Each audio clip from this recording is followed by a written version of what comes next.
Yo, what is going on, everybody? Welcome on in to the show, man. RB, DJ Eastwood, Greg Melly, Sixers Wednesday night edition. More of a chat talk, talking it up. Can the Sixers win an NBA championship this year? How do we feel after the team acquired James Harden in a blockbuster? Good to be back on with these guys, man. We'll talk about yesterday's disastrous performance for a bit. We'll talk about our outlook. We got one more game tomorrow. Then the All-Star break. We're all for a week. And then we get James Harden in action, man. Hit the thumbs up button. Subscribe to the channel. We come here for the truth, man. We're all covering the team every single day. Thank you guys for being in the chat already. Greg, DJ, how you guys doing, man? Yo, what's up? Last night was a great game, man. Oh, we played last night? I didn't even know. Oh, I just want to say the bipolarism of sports fans is wild, man. If you sit on Twitter and you just read Twitter after a win and then read Twitter after a bad loss, and yeah, I mean the worst loss in the history of the franchise. It's not that, but it's just crazy how it's like we're good. Oh, we're the worst team ever. Oh, we're good. Oh, we're trash. It's like so bipolar.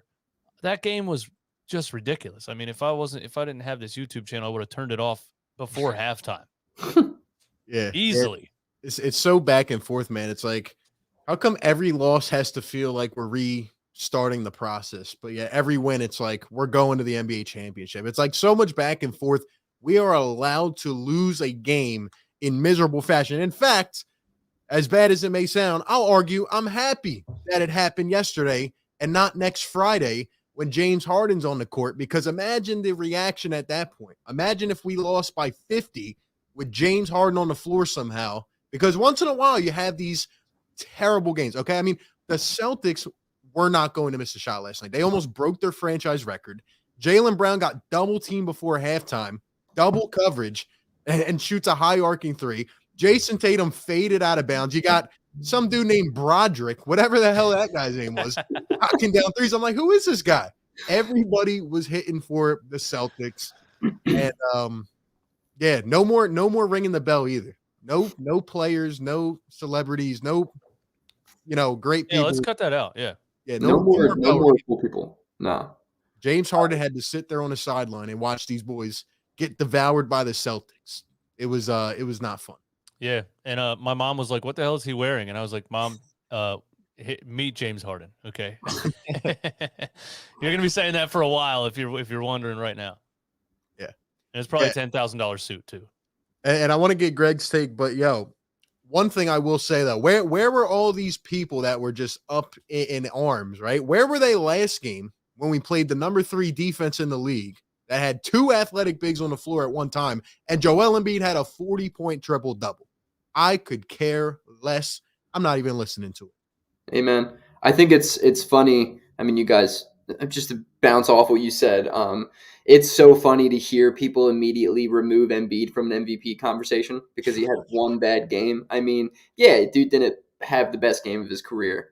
But at one point in the second quarter, like when we were kind of mounting a comeback, you could see Embiid be that dude to carry us. And he got into his free throw situation and got us points at the line. But then when they had that late second quarter run that cut to end that first half, it was a wrap. It was a wrap. The game was over by halftime. And probably not great to lose by 48 when James Harden enters Philadelphia, but better now than next week. The takes are better now than next week, and let the Celtics enjoy this little championship they had yesterday because it's done. I actually called this yesterday. I knew this was going to happen. Shout out to the people in the chat that were on yesterday with me. How did I know that the national media was going to take yesterday's game and run with it? As soon as I hop on YouTube today, the first thumbnail I see is from ESPN, and it says, "Was the Sixers' 48-point loss excusable?" Now, this is the same channel that yesterday put out a thumbnail, which I posted on my Twitter, where they said, "Can Ben Simmons be a leader in the Nets locker room?" Like, and they said, "Can he be a voice in the locker?" I was like, bro, what are we looking at here? I don't know about you two. I am sick. I'm I'm motivated more now than ever to go as hard as I can because the way that these narratives are being taken about this team, this roster before anybody steps on the floor, and they're just trash. Like they take that one loss. I didn't hear anything when we beat the Cleveland Cavaliers. I didn't hear any other of Joel Embiid's 40-point games this year. But that loss, they want to take that just because James Harden was in attendance. Come on, man. Come on. Well, the Nets are down by 25 to the Knicks right now. So, if they get 25 now? if they, in the first half they're down by 25 to the Knicks. If they get blown out by the Knicks, I want all the smoke tomorrow. All of it. All the smoke. I think it's interesting. So yesterday, you know what? The Sixers losing, it might be my fault, guys, because last night was the first time I put money on a Sixers game all year because now sports betting is legal in New York, so you best believe I take advantage of it, and they got absolutely demolished. So that's I'm done. I'm done. No more. Happens to me every time. I bet on the Sixers, they lose. I bet against the Sixers. Like I bet against them against Memphis when we had nobody. I was like, this is a definite win. 8-game parlay. Of course, I hit 7, and the Sixers beat the Memphis Grizzlies without Joel Embiid. So I will never bet for or against them ever again. Yeah, I'm done.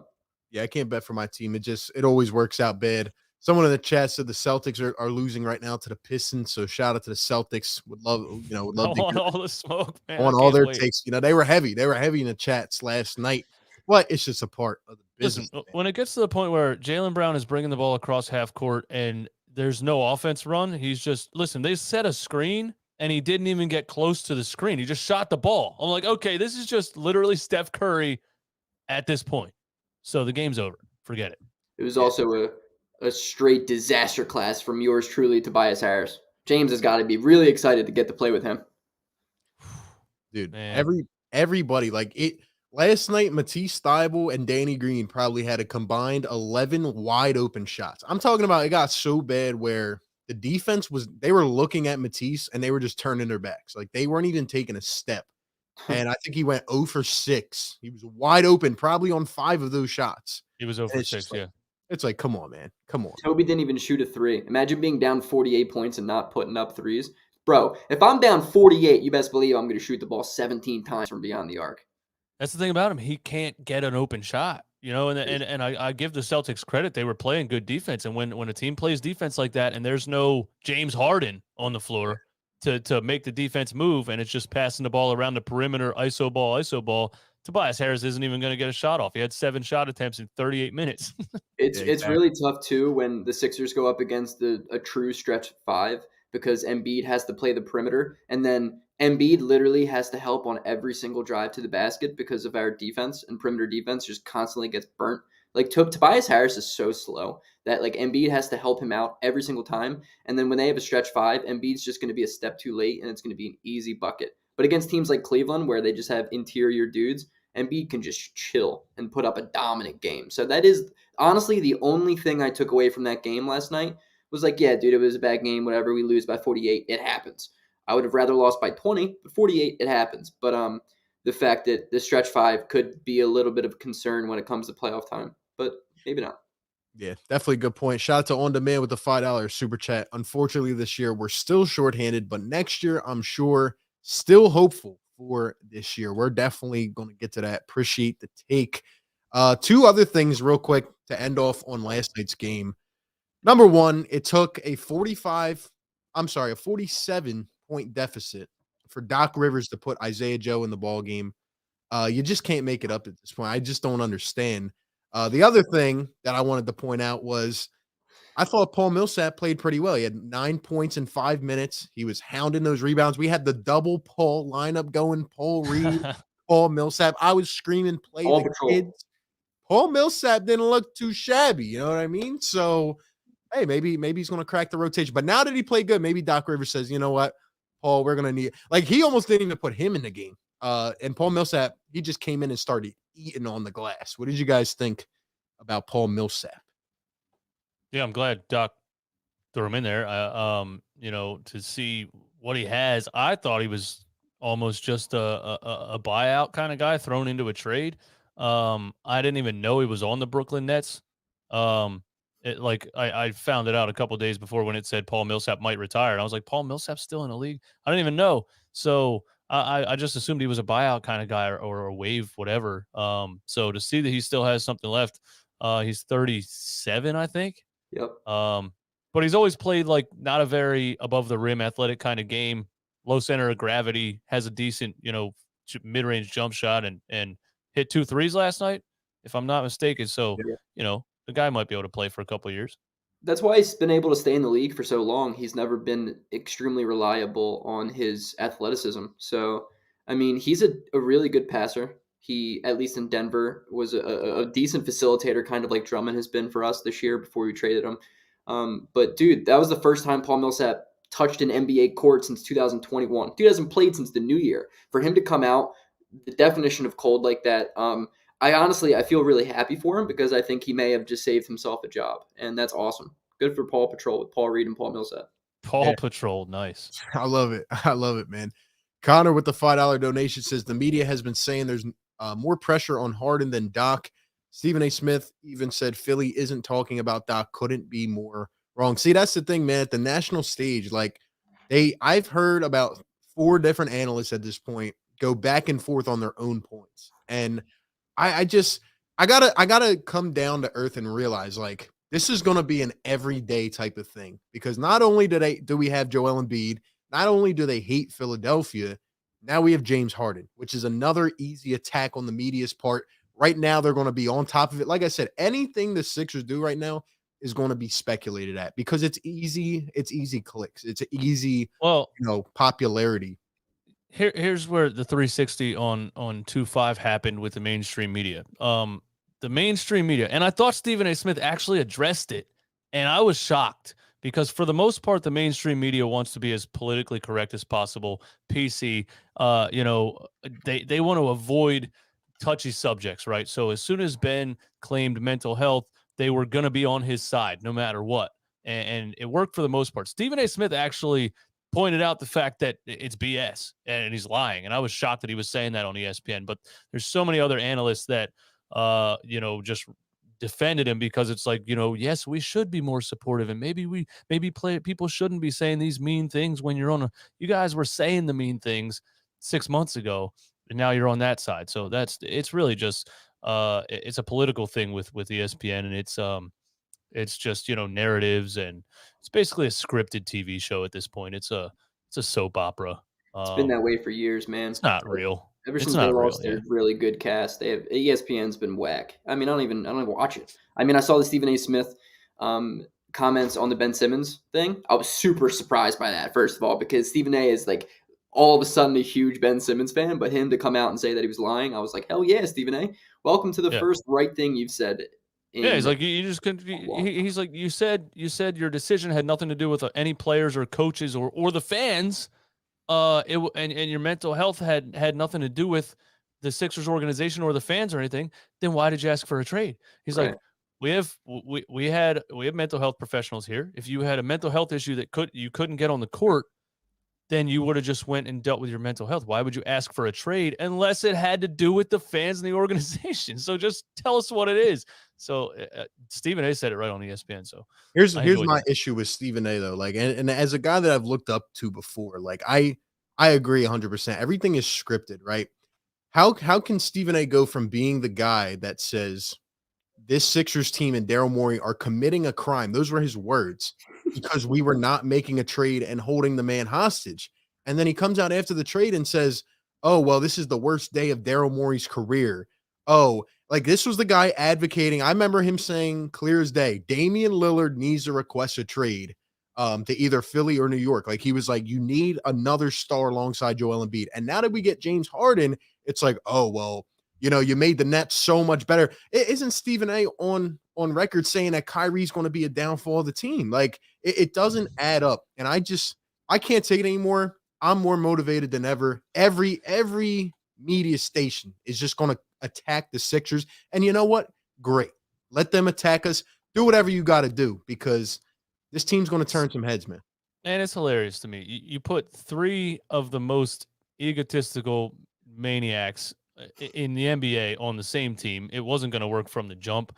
And yeah, I'm calling James Harden one of those guys, but I think Joel Embiid's personality is a lot more subtle and a lot more the opposite. So I think they could fit together more than a guy that's out there and the man kind of. But I also think James Harden knows how to take a backseat and be a facilitator and things like that too, compared to Kyrie Irving and Kevin Durant. But you put those three together, knew it wasn't going to happen, and now you add the biggest quitter in the history of the sport.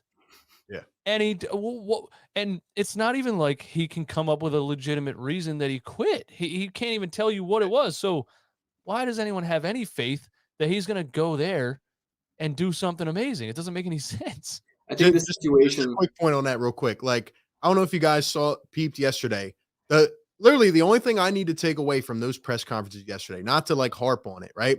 James Harden said, this team is balling right now. I'm going to come in and try to help them contribute. I'm going to try to just do what I can to help them get better, help Joel win a championship, right? You know what Ben said? He said, oh, well, me, Kyrie, Katie, we're going to be scary. The three of us, we're going to run. Like, it was just absolutely hysterical to me. Like, just hearing the difference in tone. Like, I just wanted to add that in now. I think the situation with Harden now is so much different too.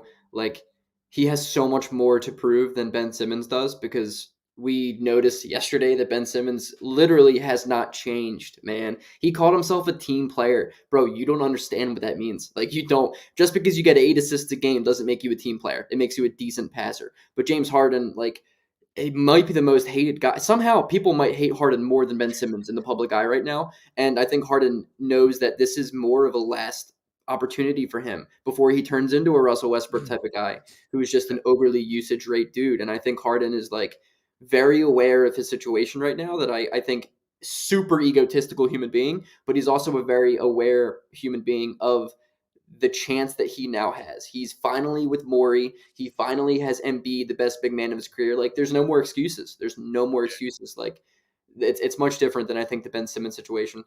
Yeah, and you hear what Steve Nash said the other night.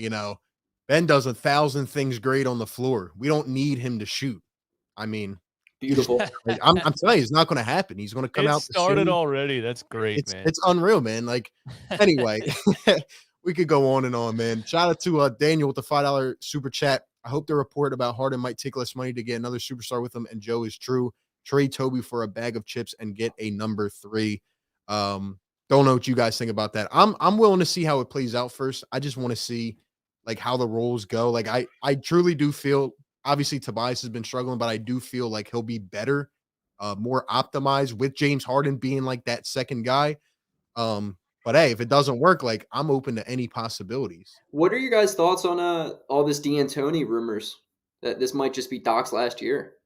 I heard they shut it down. They shut it down right away. Yeah, I think there's some truth in there.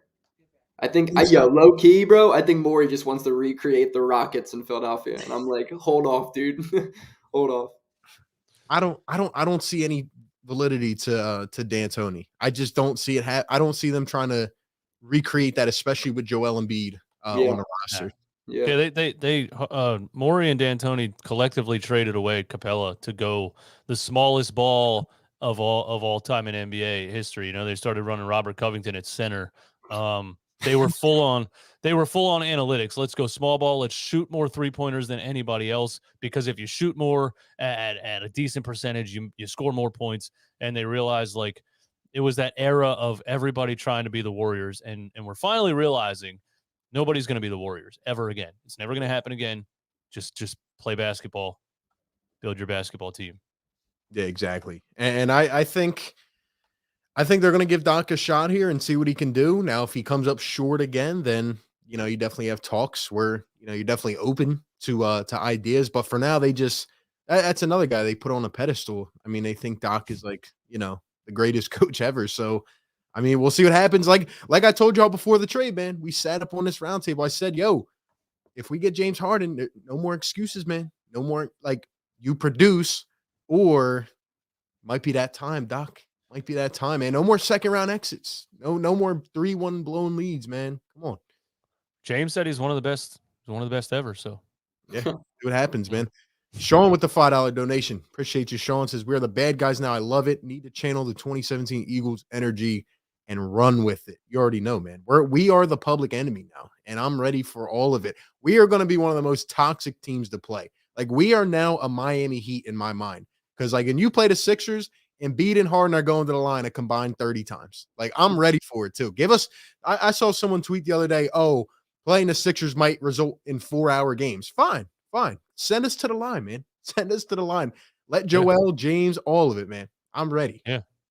You know, the comparison of Joel Embiid's free throw attempts versus whoever.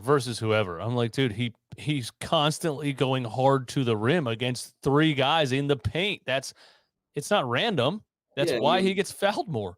and it's not like a coincidence. It's not that he's getting these calls. Like if anything, he could get to the line even more because the dude still he just gets hacked because he is so good that no one can stop him. And what people don't understand is that people just think that he foul baits, but he doesn't. He doesn't really do that rip through move as much as he used to. Like it's just genuinely under the rim, 3 dudes on him, and they're all just smacking the hell out of him.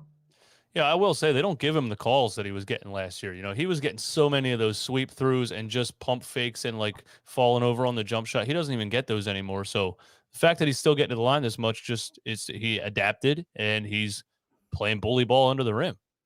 You just can't stop him. He's too big and he's too strong. And I love when he gets frustrated, like 2 or 3 plays in a row, there's contact, he gets sandwiched between 2 guys, and then he just comes down and says, F this, and dunks on the entire team. That's like my favorite thing about Joel Embiid right now. He gets so mad and he just posters people.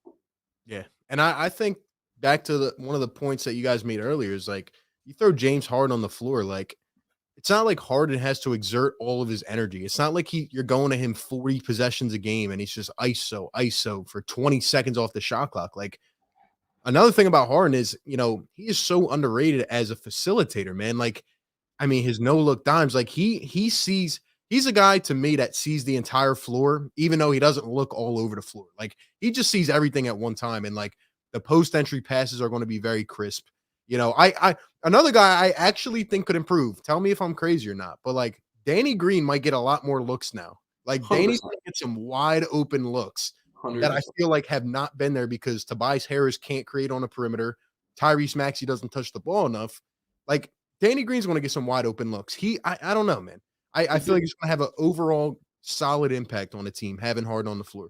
The difference between Ben Simmons and James Harden, they both make their teammates better and they both create open shots, but Harden also scores at an extremely high rate. So like James Harden is going to make every single person around him a much better player. You heard it in his press conference. He wants Tobias and he expects Tobias to put up 20 a game because he knows he can do that. And he says it's my job to make him do that. He's already hitting that level of accountability. You know what I mean? And you would never hear those words come out of Ben Simmons, Harden is going just simply from gravity is going to make everyone around him better. Entry passes are going to be cake because who is going to, the moment a defender backs up on Harden to block that entry pass, he's going to hit a 3 from regardless of where he is. There's a reason why that man stands at the hash mark all game.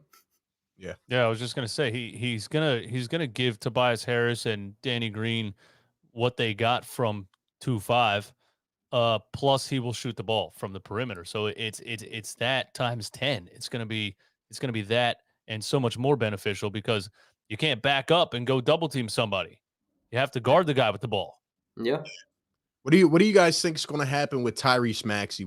Are you on the side of let's keep him in the starting lineup next to Harden, let him attack off the dribble? I mean, Maxey's been improving his shot as well. That does not go, overlooked. Or do you think we stagger, bring Maxey off the bench? What are you guys thinking in terms of that aspect? You start him. Tyrese has to start. I think Tyrese is the fact that his shot is at 40% from 3 this year, it demands pressure from the perimeter. So his first step is the quickest on the team. It still is the quickest on the team. And it is that change of pace, fast break guard that we have. Because Harden, this is what I love so much about the acquisition, is Harden is a half-court guy. Harden doesn't love running transition. He's not a guy who's going to bump up the pace. He's a dude that wants to get into his sets. He wants to dribble the ball. He wants to run half-court sets, and that is the best thing for Embiid. And I think that's what's going to make that work so well is that it's the perfect pace for our 2 best players. And so Maxey is that change of pace guy who has the quickest first step on the team, is going to have so many open looks from 3, from hard closeouts he's going to blow by. But I also do expect Tyrese Maxey to be the guy who runs more with the second unit. I like it, man. I like it. All right. Well, at that pace, then, so if you're bringing Maxey in a starting lineup, then we need to talk about the bench. And I know, there's a lot of talk about the buyout market. I truly believe, because listening to Daryl Morey earlier on this podcast today that he was on, he literally said, this is the year. Like, this is the year where it's open. This is the year where we're trying to win the championship, not next year, this year. And, Doc's referenced it multiple times, especially in the press conference. He said, we're going to go in the buyout market. We're going to get something, make something happen. I don't think this team is done yet. I think that we need a couple bench pieces, but if we get those, I believe we can be a scary team.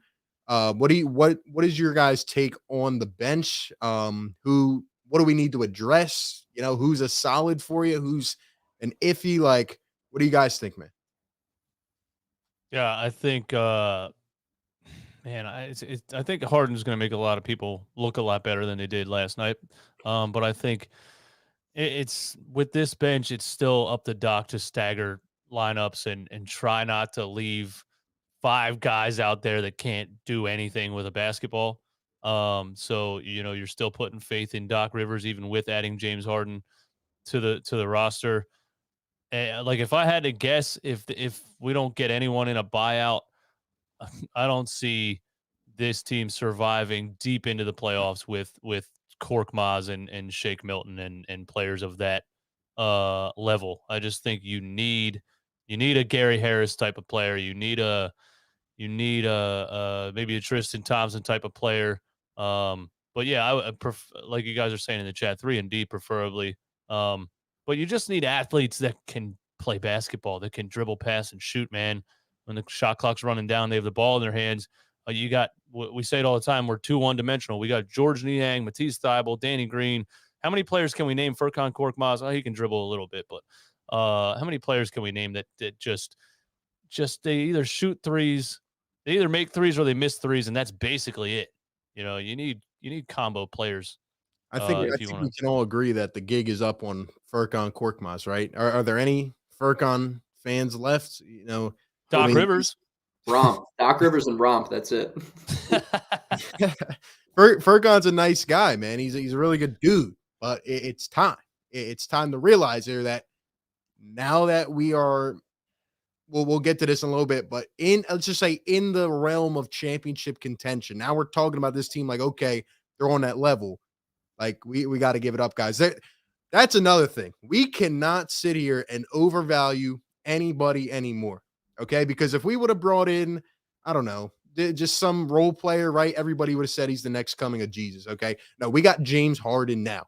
We need bench players that are going to produce in the playoffs, okay? And I'm holding everybody accountable because now we're on a different standard, okay? This isn't like a wash the rest of the season. No. If you're not producing, who's ever hot come playoff time, you're getting some run. If I'm Doc, I don't care if it's Isaiah Joe. I don't care if it's Shake Milton. I don't care if it's a buyout target. I mean, there's no shot we don't pick up a backup center, right? Like, Daryl Morey's not, he's not just going to sit here and do nothing. We're going to get somebody. My take on it, whoever's hot, you're getting some run. What do you guys think? It's got to be it. My thing is, like, I think people become obsessed with this whole untouchable thing because the Sixers process, and a lot of fans grew up during that era of being obsessed and in love with potential. So they're so afraid of moving somebody who might be good 6 years down the line because that's all we ever held on to. Jeremy Grant, this and that, Robert Covington. But bro, we have to take the next step in the process. It's no longer processing. It has processed. This shit's right now. Let's focus on what we can do right now to win basketball games. Gary Harris is perfect, DJ. I said that. I tweeted that out earlier today. Last night showed me very, very clearly that we need like backup, athletic, 3-and-D wing players, arguably more than a backup center. I kind of have a little bit of faith in Bassey running a pick and roll because of his rim running ability with Harden. I kind of believe in Paul Reed, and you don't need to give one guy all the minutes. Stagger both of them for 5 minutes or even less to see which dude's the dude tonight. And they would be okay enough because Embiid's our best player. He's going to give us 34, 35 minutes a night in the playoffs. Maybe we don't need that, but we desperately need some backup shooting and backup perimeter defense from the wings because, good Lord Almighty, as much as I love Matisse Thybulle, that man can't hit the broadside of a barn. We need a Gary Harris. We need somebody who can play defense, but also hit 35, 36, 37% from three. I'm not even asking for a sharpshooter like JJ because JJ Redick is clearly a podcaster now. That dude doesn't play basketball anymore, guys. I hate to break it to you. I would love a welcome home, but stop it. We need a guy who can just hit league average from three and play above average defense. Gary Harris. I'm gonna have to. I agree with you definitely about the shooting. We need a sharpshooter, man. Like we need a guy who's just a sniper. You know, we've been waiting for that for so long. But in terms of the backup center, I'm gonna have to disagree with you because I'm getting flashbacks of Greg Monroe. Right, like he only played. What was it like? I remember 2 that minutes, one, -11, bro. -11 in 2 minutes. that's scarred in my head. Like, and I feel like every time we're like, yeah, you know, these backup centers are only going to play. Well, last year, I think Doc only played Joel like 35, 37 minutes in the playoffs. Like, I wish Joel could play the entire game, but unfortunately, we're going to have a backup center come in. And Harden makes backup centers good. Like, look at what he did with Nick Claxton. He made Nick Claxton look like a 15-point-a-game dude, and he's not. He's not that. He's Nick a Claxton postered LeBron James, like one of the greatest posters of the season. The way because I of kind of Harden. see it is Harden's going to make whoever plays that a much better player. So, like, yeah, super important, but maybe getting that wing help or Goran Dragic, who I said before the trade deadline, would be beautiful. But again, Bassey was one of those guys last night that it took until we were down by 40 to even get on the floor. And we already had, and we already had 0 backup centers. Doc just starts with a lineup, and that's it. He says, Paul Reed's my backup center.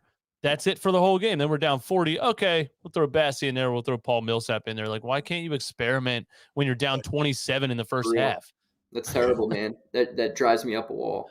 Yeah, I'll tell you what, though, about Paul Reed, like, if he can just kind of like work on his fundamentals a little bit, like, he's a dog, man. He's like, if we could take the motor out of him and put it in these other guys, like, I would love it because that's going to be an issue.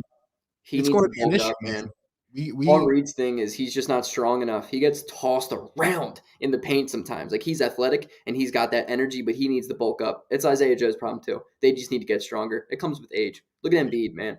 Embiid. Yeah, I agree. We got to hustle though, man. We got to get these rebounds because come, you know, playoff time, like even Tobias Harris, that's my beef with him yesterday. Like he wasn't shooting the ball, but he wasn't rebounding either. Like if you're not going to take shots, you got to rebound the ball, man. And we're going to need that. We're going to need that for sure. Lionel with the $1 super chat. Thank you, man. D Block, shout out to you for subscribing, man. Guys, hit the thumbs up button. Shout out to everybody in the chat. We have a $5 donation from Sean. Thank you, Sean. It says Doc Rivers is the president, secretary, and lone member of the Dork Mods fan club. Shout out to Melly's Goated. Subscribe. Yeah, guys. Go sub them up, man. Appreciate you, guy. Shout out to Greg. Yeah. Doc Rivers' love affair. Listen, it just gives me Brett Brown vibes, man. He had a love affair with first TJ McConnell, then Howell Neto. He also had a love affair with Furkan Korkmaz. That's how long we've had this guy on this team. And Doc Rivers has a love affair with him, man. It drives me nuts, man. Nobody else sees it. With it though, like why do our coaches have love affairs with backup point guards? Like I just don't get it, man. Like just let it go. Let it go. Our fan base kind of does too.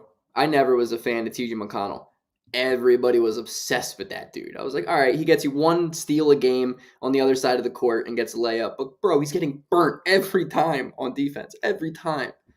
Yeah, when you really watch the game and you see a team swing the ball around the perimeter and it lands in TJ McConnell's hands in the corner and he pump fakes a wide open three and it ruins the whole offense. You just can't play like that in the NBA. It is what it is. He shoots like he's playing in the 50s. I'm like, bro, you don't have to take your time. It doesn't have to be a set shot, dude. You're 5'9". It's gonna get swatted into the 12th row. Well, that goes back to what I'm saying about like we're at a point now with this franchise, like we can't overrate players. Like that's done. Especially with what we've been through now with Ben, like it's over, man. If you're not producing, I'm sorry. Like you're not going to be involved with this team. And I guess that takes us into where we originally were destined to go tonight. Like this team, let us know in the chat as well. Like, is this team a championship contender, man? Obviously, we'll probably make some moves at the buyout market. Like, is this team ready to win? And I'll just go first here. Like, I think we are. I really do.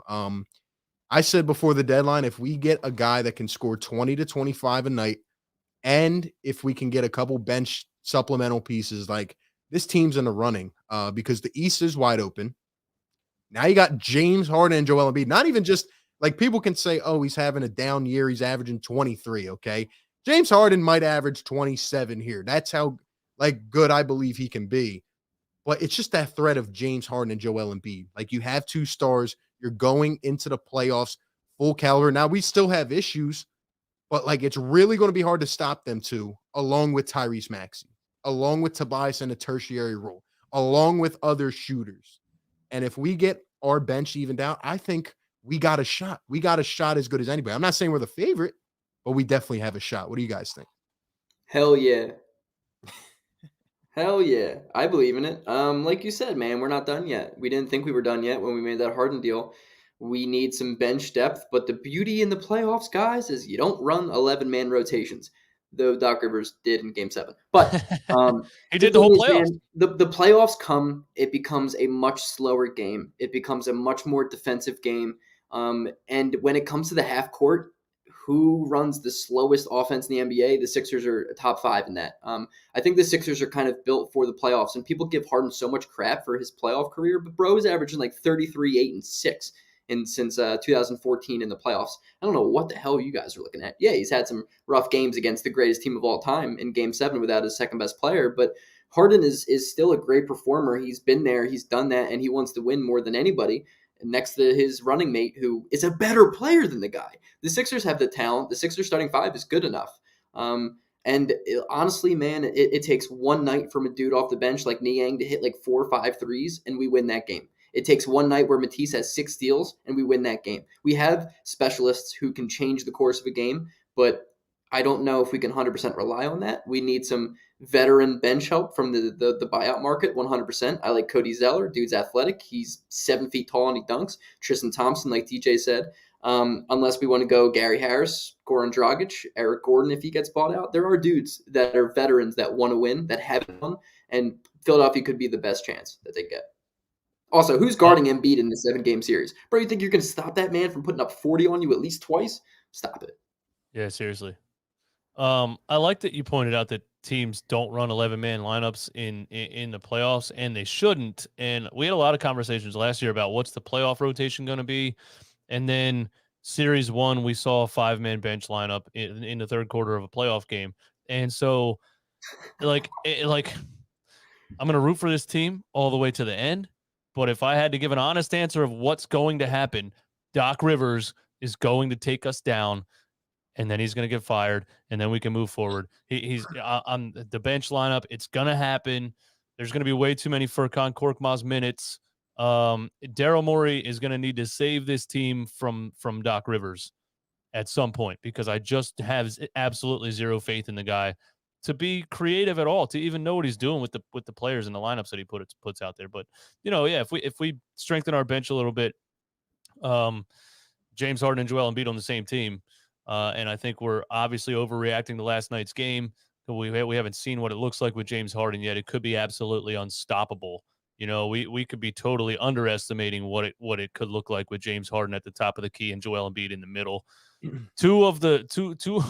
This might be two like players in the NBA that you absolutely have to double team with the ball in their hands. Yeah. And that's, so it's hard to say, but if I had to make a prediction, I'll say we make a deep run. And Doc Rivers just, 40 minutes of Furkan Korkmaz or something like that kills us. Well, I want to make a point here. Last year, right? Obviously, it was, coined the easy path to the Eastern Conference Finals. We didn't even make it there and all that. But when I look at this Sixers team, right? Last year, the year in 2019 against the Raptors, right? We were a couple possessions away twice from going to the Eastern Conference Finals. And you know who we had on that team? A man that would not play offense and a bench that was terrible. We had that twice, honestly. And I'm starting to actually think, and I'm not over the edge or anything yet, but could James Harden be the final piece that overshadows coaching? because that's the point. Yeah, in this 100%. league, when you have star players, like even if the coach is terrible, now I agree 100% with DJ. Like if you're running 5-man bench lines in the playoffs, they should just fire you on spot. Sam Cassell should take over the mid series. But They just can go over and James take his Harden clipboard. like finally be that second star piece where it's like, okay, these two are just too good. You just can't stop them in a second round playoff series. And when I think about how close we've gotten, like now we have James Harden as well. Like I think we can make a push, especially when I look at who's in front of us. 100%, dude. 100%. Can you just mute Azai Nurlsum in the chat real quick? Yeah. Dude, What's just up, Brazil? posting 1,000 comments in a row. 100% though, RB. I mean, that's the point. That's the point. That's what we said as soon as we got him. Before we got him, we said, it's tough to beat your coach sometimes, but what makes it easier is if you get another superstar. It just makes it that much harder for the coach to screw it all up. And at the end of the day, I think Doc is going to Doc, and it's going to hurt us. But if Embiid and Harden play like they should be playing, it's way too hard to beat us in a 7-game series. The problem is, look at the Eastern Conference last year compared to it this year. It's way deeper this year. It's way better this year. Bro, if you think about it, it's Miami, Philadelphia, Milwaukee, Brooklyn, Cleveland. One of those teams have to lose in the first round. Isn't that insane? That's crazy to me. That's crazy. The talent is extremely deep this year. It's crazy though. At the same time, like I'm thinking about those teams, like who's stopping Joel Embiid? Nobody. And then on top of that, who's stopping James Harden with Joel Embiid? Like I feel like Milwaukee. Milwaukee's like the sneaky, Milwaukee. like, oh, they've had the experience now, they've been there. And Miami, let me tell you, if we play Miami, I'll put it on record right now. I do not want to play Miami, keep them as far away as possible. I pray that they get eliminated before we play them. Because if we're going up against Kyle Lowry, PJ Tucker, Jimmy Butler in a playoff series, do you know how annoying that is going to be? Athletic wings, man. It's the worst matchup for us. But Milwaukee is, Giannis can do his best against Embiid, probably as good as anyone can do it. And Drew Holiday has pretty good history against James Harden, which is tough because Harden's a guy with injury problems. He's always been, and Drew Holiday is known around the league to be that guy to make your injuries feel a little bit worse. He's going to find his way to make it hurt a little bit more, and it's going to get to you. So Milwaukee and Miami are honestly the only teams I'm really afraid of. Brooklyn has no front court depth to stop Embiid. Neither does anyone else. I think Miami, I don't trust Bam on Embiid. Embiid's going to get his against that team. Their problem is they just have so much athletic, like 3-and-D wings that are just going to run up and down the court on us. But outside of those two teams, I'm not really afraid of anything. Neither. And I'll tell you another team I don't want to play that's under the radar. That's the Toronto Raptors. Just because I know Nick Nurse and the way that he can scheme against Joel and James, it will just be an annoying series. We'll probably win the series, but it might go 6 games, 7 games. I don't want that. Okay. Please give us Brooklyn. Please. I'm not even afraid to say it because you got Kyrie who's maybe going to play half the games. Part time. You got Ben. If he has to play in this stadium, can you imagine that? Especially if Ben doesn't come in March 10th and it's the first time he comes to Philadelphia in the playoffs, bro, it's a wrap. Dude, hack a Ben. Bro, Wendy's is gonna have to give out ownership, franchise owner stakes because they're out of Frosties. He's gonna go 10 of 36. And we're like, dude, we don't know what to give you anymore. We don't know what to give you. Yeah, hey, the last time we played Nick Nurse, he shut down Joel Embiid. Joel Embiid had a point guard that wouldn't shoot the ball and wouldn't help him out. So, if James Harden has to, he will shoot the ball 30 times. That's where we're at here. We finally have a guy that if Joel Embiid's getting slaughtered in the paint every play, this guy will shoot the ball 30 times. He will. I'll take the game over. I'm James Harden. Different level. This guy 3 weeks ago was 20 pounds heavier and didn't give a shit about basketball and put up 37-point triple-double, a 38-point triple-double against the Lakers. That was with him literally jogging around. He looked slow and dopic, and he still had a 38-point triple-double. And he's a guy who should be shooting with his left hand, unlike our former point guard. Exactly. And I see the chat saying that we're getting arrogant. I really am. I'm being completely honest with you. I would not mind a series with the Nets because I don't think they're going to be available. I don't think their depth is anything being noteworthy of. I mean, they're losing to the Knicks now after Seth Curry had maybe his best game of the season because he was amped up about being in a new situation. And that was the only reason they won that game. In fact, they're 1-12 in their last 13 games. And you know who is not going to be a difference maker like that much. And I really don't fear that team at all. I told him last night. I told him last night. I said, I love Seth Curry. I do, but he's Mark Sanchez. He just is. He was a bench player on 5 different teams for a reason. You put him in the spotlight. He's gonna have 3 good games, but eventually he's gonna show you why he was a bench player on 6 different teams. So congratulations, Brooklyn. You got the best of Seth Curry last night. We'll see if it continues. It doesn't look like it tonight, I guess. Kevin Huerter put like 27 on his head in Game 7. Like, I love Seth, but defensively, he's without a doubt the worst player on our team on that side of the basketball. And if he's not making shots, he's genuinely unplayable. Again, I love Seth. There's only so much he can do on that end because he's like little T-Rex arms and he's like chubby. But dude, Kevin Huerter literally made $80 million because Seth Curry. What are you going to do in the playoffs, especially if Joe Harris is out? What are you going to do, dude? Joe Harris has shown no signs of coming back. KD has shown no signs in the last 2 years of staying healthy. And though he is probably better than anybody on the Sixers, is he going to be around? I don't know. I hope so. Genuinely, I hope so. I hope a good series comes out of Brooklyn. But I don't understand where you're going to put Ben Simmons. Like, who's going to be your starting 5? LaMarcus Aldridge? Okay, good luck with stopping Embiid. Andre Drummond? Oh, so you're going to play Andre Drummond and Ben Simmons on the court at the same time? Like, dude, they don't have a schematic game plan that can work against Philadelphia. So I'm like, cool. You know what's crazy? They're losing by 14 right now. Their leading scorer, Andre Drummond. He has 9 points and 15 rebounds. You want to know what's even crazier than that? To go on top of that is like, Ben could not play offense in the playoffs for us, right? And he had the ball in his hands 90% of the time, bringing it up the floor, right? So now, like, the ball is going to be in Kyrie Irving's hands. So if you're in the playoffs, like, that's why I'm so excited to see this team, even if we didn't make a big trade with Joel on the floor, because, like, now he's got the space and just the flexibility in the post. You know what I mean? Like, what are the Nets going to do with Ben in a playoff series if he's not even having the ball in his hands? So, I mean, it's going to be. I swear to God, they didn't watch the guy play for 5 years. They've never seen him play basketball. It blows my mind. The only reason he had 8 assists, which, by the way, if you have the ball in your hand an entire season and never shoot it, you should lead the league in assists every single year. He didn't even do that. So he's not even leading the league in assists. He was averaging 7.5 or something. And he had the ball in his hands the whole game.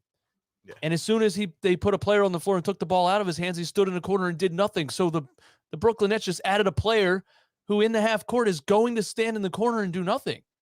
Yeah. He never had to play with a Kyrie Irving or a Kevin Durant. What's he going to do? It's 4-on-5 basketball. And then the Nets don't really run offenses. They run through Kyrie's dribbling into the ground and KD's dribbling into the ground. You can double team those dudes the whole game because a man is standing at the 3-point line.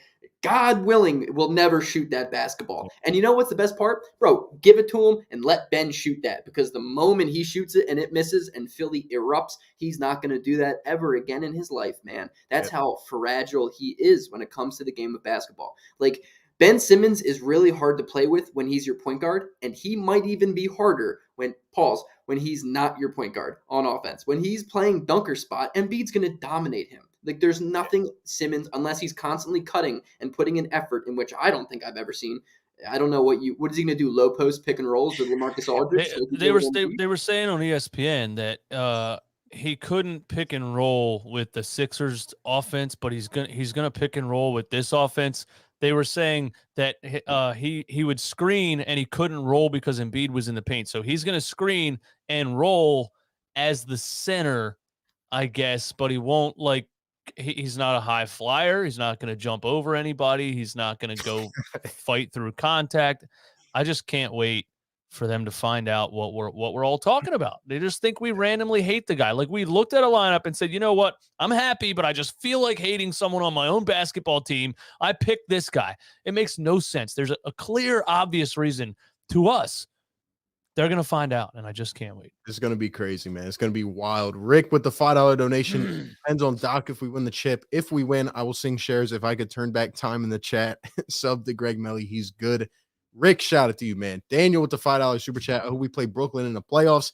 Kyrie can't play in Brooklyn, and Ben can't play in Philadelphia.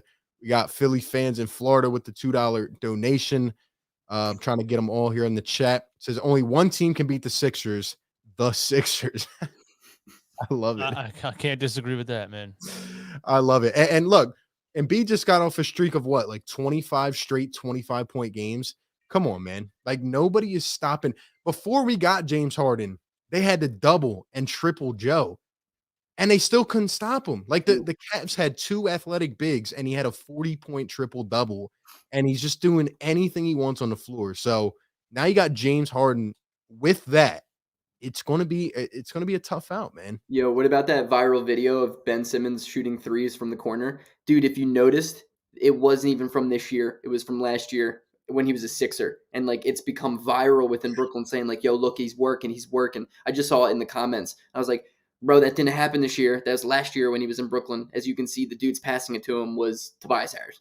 Yeah. I don't even care in that aspect anymore. Like I'm just ready to I'm gonna check back in like 15 games and just watch how I said this on every video so far since he was traded. I said watch how quick the national tune changes about 1, who won the trade, and 2, where the teams are at. Just watch, because as soon as he got traded, he was an all-star player who's going to make this and this better. You'll see, man. And like you said, you listened to the Maury podcast with Colin Cowherd.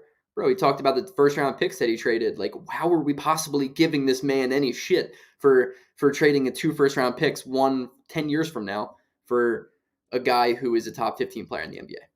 Yeah, and he said I made sure it was protected because I feel like those future picks that are unprotected are picks that screw over a franchise. He's like, so if everything falls apart in 2097, I'm pretty sure that's how he said it, but he's like, if everything falls apart in 12 years from now, it's a protected pick. Like, at least I did that. It's unreal, man. It's unreal. Why don't we go to the phone lines, man? Somebody call into the show. Yeah, let's do it. Call into the show, number down below. What do you guys think? Let us know in the chat right now. We'll read some comments off. What do you guys think? Are the Sixers championship contenders? Can they do it this year? What do you think it'll take? How does the future look? I'm a lot more confident right now, just even with the future, guys, because like I don't know. I have this just trust in Daryl Morey. Like, even if things don't work out, like I could see him flipping Tobias the next day and getting back 2 value contracts and clearing cap space. Like, I can't put it past Daryl Morey anymore. Like, no. Call her on the line. Whatever it takes. Yo, what's going on? You're on the show. Yo.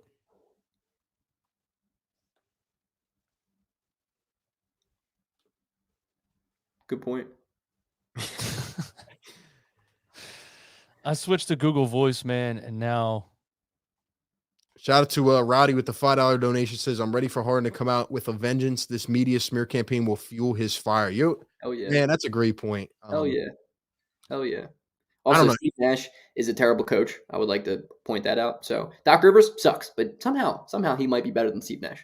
Dude, everybody on that Nets team too was just taking shot after shot at James Harden. I mean, he's ready to prove that he's that dude. And with Embiid, like I said, this is probably one of the best teammates he's ever played with, and especially the best big man. So yeah, it's going to be lethal, man.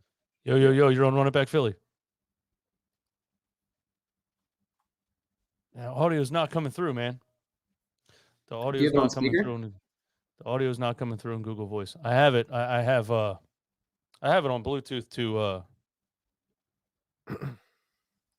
Do I have it on Bluetooth? Hold on, I'm failing. I'm dropping the ball here. But yeah, Roddy, I agree. Hey, listen, it was not connected to Bluetooth. I apologize. Please call back, and we'll take your call, man. That's call into the show, man. 717-827-6203. We'll take your thoughts, man. What do you guys think? Championship contenders or nah? Oh, there it is. Not connected. Yo, what's going on, man? You're on the line. What's going on, man? What's up? I just want to call in. I'm a big fan. Turn the audio. I think that the media. Yeah, can you turn your volume off in the background? Thank you. Yeah, so I just think that the media is definitely painting a crazy picture against us. The nonsense that they're portraying, that 2-5 is all of a sudden going to do anything to help his team, is crazy. And that one of the best players of all time is going to make our team worse. It's just nonsensical. Yeah, 100%. And I think everybody on this team is going to highly improve with Harden on the floor. You got a bunch of bums out here winning games with just Joel Embiid, so I can only imagine what somebody's going to look like when Harden's on the floor. Even I know we always slander Ferk, but I think in a backup, if he actually just plays his role, which he's supposed to be, not fucking handling the ball at all and just shooting, he could be good too. Yeah, absolutely, man. I agree. I don't want to hold you guys up. You guys get more calls in, but that's all I wanted to say. Appreciate the call, man. Appreciate you. Let's see. It's going to take some staggering, man. It's going to take some staggering to for James Harden to help elevate the bench unit. It's going to take some staggering. So we'll have to see what Doc Rivers does. What do you guys think about like the identity of the locker room? Like, do you think James Harden? Like, I have a feeling, based off what I heard so far, like James, and what I appreciate is that he's not going to come in and just be like, this is me and Joel's team now. Like, I feel like he's going to get acclimated and be like, all right, like he's more of like a timid guy, and he's like, let me just go about my business. I feel like he honestly has been paired up with like teammates that are not really the easiest to play with, and I don't know. I feel like Joel's just going to be so welcoming, and it's going to be like a different presence for James Harden. I'm not saying he's flawless, but like Joel is such an easy player to play with. Like he's like a teddy bear, man. And 100%. I think that the energy of the crowd, like he called us the best fans in the world. Like I think he's just going to feed off it. I think Harden's a guy. You can take that.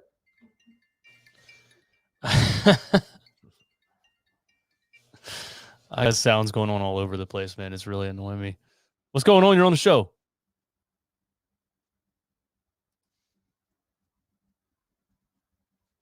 We get one that's connected now. It's not. Yo, what's going on? You're on the show. Hear me? Yeah. Go ahead, man. What's up?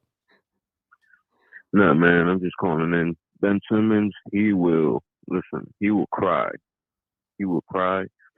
He will regret getting traded. He's a big baby, and that's all I gotta say. You think he'll regret getting traded? He's gonna regret it. Fair enough. I mean, I agree on the big baby part. I don't think he can. Like the thing about Ben Simmons is like, why? He won't regret it. He's got what he wanted already. But What is it that he wants? I don't think he knows what he wants. Just to not have accountability. And now he's to a new fan base that doesn't understand. So they're going to coddle him. And he's in the perfect situation where he doesn't need to be that guy that expects anything out of him other than the bare minimum. He got what he wanted. But it's going to get real. It's going to get very real when everybody witnesses that you can't have the ball in your hands in the half court in crunch time or in a playoff game or anything. And that's going to bring him right back to the issues he was dealing with in Philly. Yeah, but he doesn't need it as much. How many different teams? How many different teams can you do that with before everybody's like, you know what? No. Yeah. Well, yeah, exactly. That's why I said before that if he doesn't adapt his game, he is not going to be in the league past 5 years. It is not going to happen because, he's going to fade into a backup like big man role. And like, he's going to be a defensive specialist. Like if you're not going to shoot the ball, like, and apparently they don't want him to. So it's like, you're not going to prolong yourself by any means. Yeah. This comment is amazing. If this comment's true, that's amazing. Yeah, shout out to Hambo. $5 super chat says my cousin works at Barclays and they claim Harden was not fat but very lactose intolerant and would bloat from the milk smoothies they'd serve him. I feel that, James. I don't know what James Harden is anymore, but he looks skinny to me in practice, and that's what I'm going with. So I wanted to say this before that call. I think Harden is a genuine dual personality type of person. I think off the court, he has his thing. It's not basketball, everything but basketball. But when it comes to basketball on the basketball court, he is an absolute competitor. There is a reason why he is this good. I mean, people don't get better at the game of basketball if they don't care about it. Look at Ben Simmons. He hasn't gotten better. Doesn't care about it. James Harden is the perfect example of a dude who I think could embody the city of Philadelphia because, dude, I was surprised Harden wasn't booing when they were down by 51 with 2 minutes left in the fourth. Harden's a dude that wants to win every single game, and he's shown his entire career that he does whatever it takes to win the game. So, yeah, off court, you deal with it because on the court, him pairing with a guy with Embiid who dedicates his entire life on and off the court to winning, I think it's really going to be something special to see. And that's why I believe that the Sixers are a championship contender this year, like a real one for the first time in my life. Exactly. And he's the Jonah Hill of basketball, man. Just fat and then skinny and then fat again. And it's like, we're like, how did we get here? Maybe he is one of those people that can seriously like gain 20 pounds in 2 weeks and then just burn it all off real fast. He needs to start vlogging. I want to see it. Yo, it's, I mean, like I said before, there's definitely a point to be made about who he has played with. You know what I mean? Like he went from, like, I know Chris Paul is like a great teammate, a great all-time player. Those two were ball dominant players. So it was kind of hard to like get in the groove. Then he had Russell Westbrook, then he had Kyrie Irving, Kevin Durant. Like, I'm just saying, man, I'm not trying to make excuses for him. I'm, Joel Embiid is not like any of those on a personality type of level. Yeah, that is a point. And he hasn't played with a player. The other superstars almost, I mean, the other superstars kind of played the same position as him. Yeah. He hasn't played with a superstar that can balance his game. Yeah. You know? Yep. Caller on the line. What's going on? My bad. Go ahead.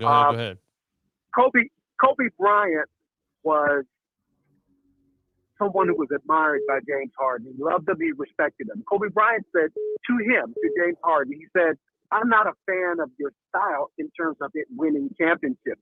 That's when he was in Houston. And James Harden completely metamorphosized his game and started becoming more of a playmaker. I see the national media shaping this narrative that James Harden can only play one way, iso ball, or just one-on-one. He's strictly a pick-and-roll guy. He's able to play any style, any way, with any team, with any set of teammates. He is a basketball player. Let's keep that in perspective, because the national media is going to completely turn the narrative around. But once Joel starts incorporating that role on the pick and roll, you know how Harden loves to do alley-oop, something that Ben never did with Embiid. We're going to see a little bit more of that. You're going to see easier scoring from Joel, and I think you're going to see the team flourish around him. He is known to make his teammates better. Great show, guys. Love it. Keep it up. Just want to give you that point in those perspectives. Thank you. Love the call, man. It's a great point. Great call. Great call. What a call. Exactly right. Dude, as soon as all three of them, and all three of them played like, 12 games together in 2 seasons now. But as soon as he got on the floor with Kyrie and Kevin Durant, he had 13 points, 15 rebounds, and 17 assists. Like, he literally took an entire backseat and was just diamond left and right. So I agree with him. He was the one guy who changed his game. He was the one guy who knew he had to change his game because the other two won it. Like, we've said that. I mean, he is the guy who wants to win. He's the guy who is willing to take the backseat if it's need be. And that's a great point, dude, because if you look back at old Harden, he was just a 6-man bucket getter, came into Houston, he was putting up 38 a game, whatever it was, but he was getting like 4 assists, 5 assists, and then all of a sudden he turned it on. I'm about to look up his stats, actually. I'm interested. I want to make a point about that too, because I remember on these shows last year, especially when it was just me and DJ taking so much heat because we were the ones that said, we would have still given Ben a chance. Like, we wanted to keep him, see what it turned into. We were dead wrong. Okay. But I remember specifically every single day, people reminding us, the same people that turned like that on James Harden, how great he was doing in Brooklyn. Every single day it was, did you see Harden tonight? He had a 20-point triple-double. He had he had 15 assists. I remember it every single day. And now all of a sudden he quit on his teammates. No, he had a selfish teammate and the situation didn't work out. It is what it is. And now he's in a situation he wants to be in. I think he's more motivated than ever. He's averaged at least 10.2 assists a game every single year since 2018. That's crazy. And what year is that? Is that when the year that he started playing with Chris Paul? Probably, but he also had 36 a game that year. So Good Dude. Lord, man. Yeah, and that's the thing about it. Like I said, he's on the air quotes downside of his career. Like obviously, if you watch 2017-18, he was insane. Yeah, His I don't agree athleticism, with that. his I I can't don't he's not- either. I think no, it's if you just watch his highlights this season, he's not even Dude. close to athletic as he was. yeah. Athletically, yeah, but as a player, I don't think so. I mean, I think he's the product of a 3 big-headed monster. exactly. You know? I When think you Kevin, put him in another position. If he stayed with Houston, bro, he'd still be putting up 30 plus a game. yeah, Easy. when Kevin Do Durant, you think he went can to get back Gold- to that shape, that physical Yes. shape? I absolutely. mean, maybe not the Absolutely. bounce, the same, He but was I mean, postering people. He's not going to look the same, but I believe in any night, like say Embiid's not playing well or he's deferring, whatever. Like Harden can put up 30 when he needs to, and he can Yeah. look like the old Harden because when Kevin Durant, for example, went to No, Golden the old State, Harden was 60. huh? That's what I'm saying. I'm saying the Yeah. old Harden was 60. Like the this, old Harden he was needed to be 60. The old Harden needed to right. be 60. He's But just either way, he you have a was point. he was so elite that even if he's not that, he's still one of the best players in the game. That's what I'm I Exactly. saying. think both of you guys are right Yeah. because, like, is he probably as athletic as he was? No, No, his no. bounce is probably not the same, but he has revamped his game, and he is, I think, equally as good and productive as a player as he was in his Yeah. prime time era. So, I mean, both of you guys are right, I think. And people love to look at numbers. When Kevin Durant went to Golden State, I was personally upset. Like, Steph Curry's not going to be in the MVP running anymore. But what did he do? He adapted his game. Like, it wasn't like Steph has to put up 40 on a given night or Clay has to put up 30 on a given night. Like, they adapted. That's what happened in Brooklyn. James Harden, look at the assist numbers. Like, Yeah. it's not like he just fell off the face of the earth. And I don't want to hear about this year. Like, this has been an awful year for the Brooklyn Nets. Like, I don't know, man. I think he can still give us really good games. James Harden also has only ever had one season is in his entire career with less than a steal a game. He's averaging 1.4 this year. So defensively, he's not as bad as people probably give him credit for. Nah, he's improved a lot ever since he was on blast about I remember a couple years ago they were like, this guy's the worst defender ever. He low-key got better, but nobody really like paid attention to it, Bro, Yeah. with the year he had 36 a game, he had over 2 steals a night and he had 0.9 blocks. Bro, James Harden is Greg, I forgot to bring up this point, but I want to go back to what you said earlier. That game 7, if Chris Paul doesn't get hurt, the Rockets probably win the championship. They win that. Because the They win Rockets game 6. and yeah, they win game 7 because let's not forget, didn't they have the most historically bad shooting night ever? Like, Yes. I forget what it was. They shot like 27 straight threes they missed, I think. Yeah, and they shot like 10 for like 40 something on a night or something like that. Yeah. And that was without Chris Paul. If they win that game, they go to the finals. First off, they take down one of the best teams of all time, maybe the best. They go to the finals against the LeBron-led Cavaliers. Like, they probably win that series if it wasn't for that injury and a historically bad shooting night. So, I mean, they were there. They were on the ropes, man. And I Embiid's agree. a better fit alongside Harden than Chris Paul was. Yeah. Absolutely. Let's take a call from Grand Rapids, Michigan. What's going on? Hey, yo, you hear me? What's going on, man? Yo, yeah, I just wanted to piggyback off of what the other guy was saying about Harden, man. I'm a lifelong Harden fan. Well, not a lifelong, but I've been following him since the Rockets days. I want to just clear some of the air about this, old Harden and Houston Harden. Look, let's get something straight. Harden's play, there's nothing really in his game that has changed. What has changed is the spacing. Harden, what people fail to realize, unless you're a fan of Harden and literally watched him since Houston, you wouldn't understand. But Houston was built around Harden. They ran a 5-out offense. It was made for his play style. Okay, there was nobody in the paint. Therefore, Harden is the best isolation player that we've, possibly ever seen. So it was either take his guy one-on-one, and the teams had a choice. They either could help, and he would kick it out to the 3-ball. That's why they were shooting all those threes and making it. Or they could not help, and he's finishing at the rim possibly for an and one. You feel me? The spacing in Houston was crazy. Then he goes to Brooklyn, right? The spacing at first was great when he had Kyrie, KD, he had shooters, Joe Harris. Okay, then it goes less later on. That's when he was putting up the numbers when he was in the MVP race. You feel me? This is less than 200 days ago. I don't want people to forget. Now that he's back in the system, because he was looking horrible these last couple, months or whatever, but I want people to know why. KD goes down. That's one less shooter. Joe Harris down. That's one less shooter. Kyrie wasn't playing. That's another person. So all these teams that have been playing him on the Nets this year, double Harden. And there's nothing he can do because there's no spacing. Now that he's on the Sixers, I promise you it's going to be hectic for teams because he's now back in the system that's surrounding him with shooters. Even Joel can shoot. And then the paint dominance of Joel, teams are really going to have to pick their poison. And I don't think it's going to be something they can stop. And I really feel like Harden can put up 25, 30 on any given night on this team in this system. And I just need everybody just got to believe in him because he's definitely nothing in his game has diminished. He's motivated. And I think that within these next 2 years, he'll have a ring. Hey, man. Yo, thanks for the call, man. We appreciate it. Another great call, man. Yeah. I'm not.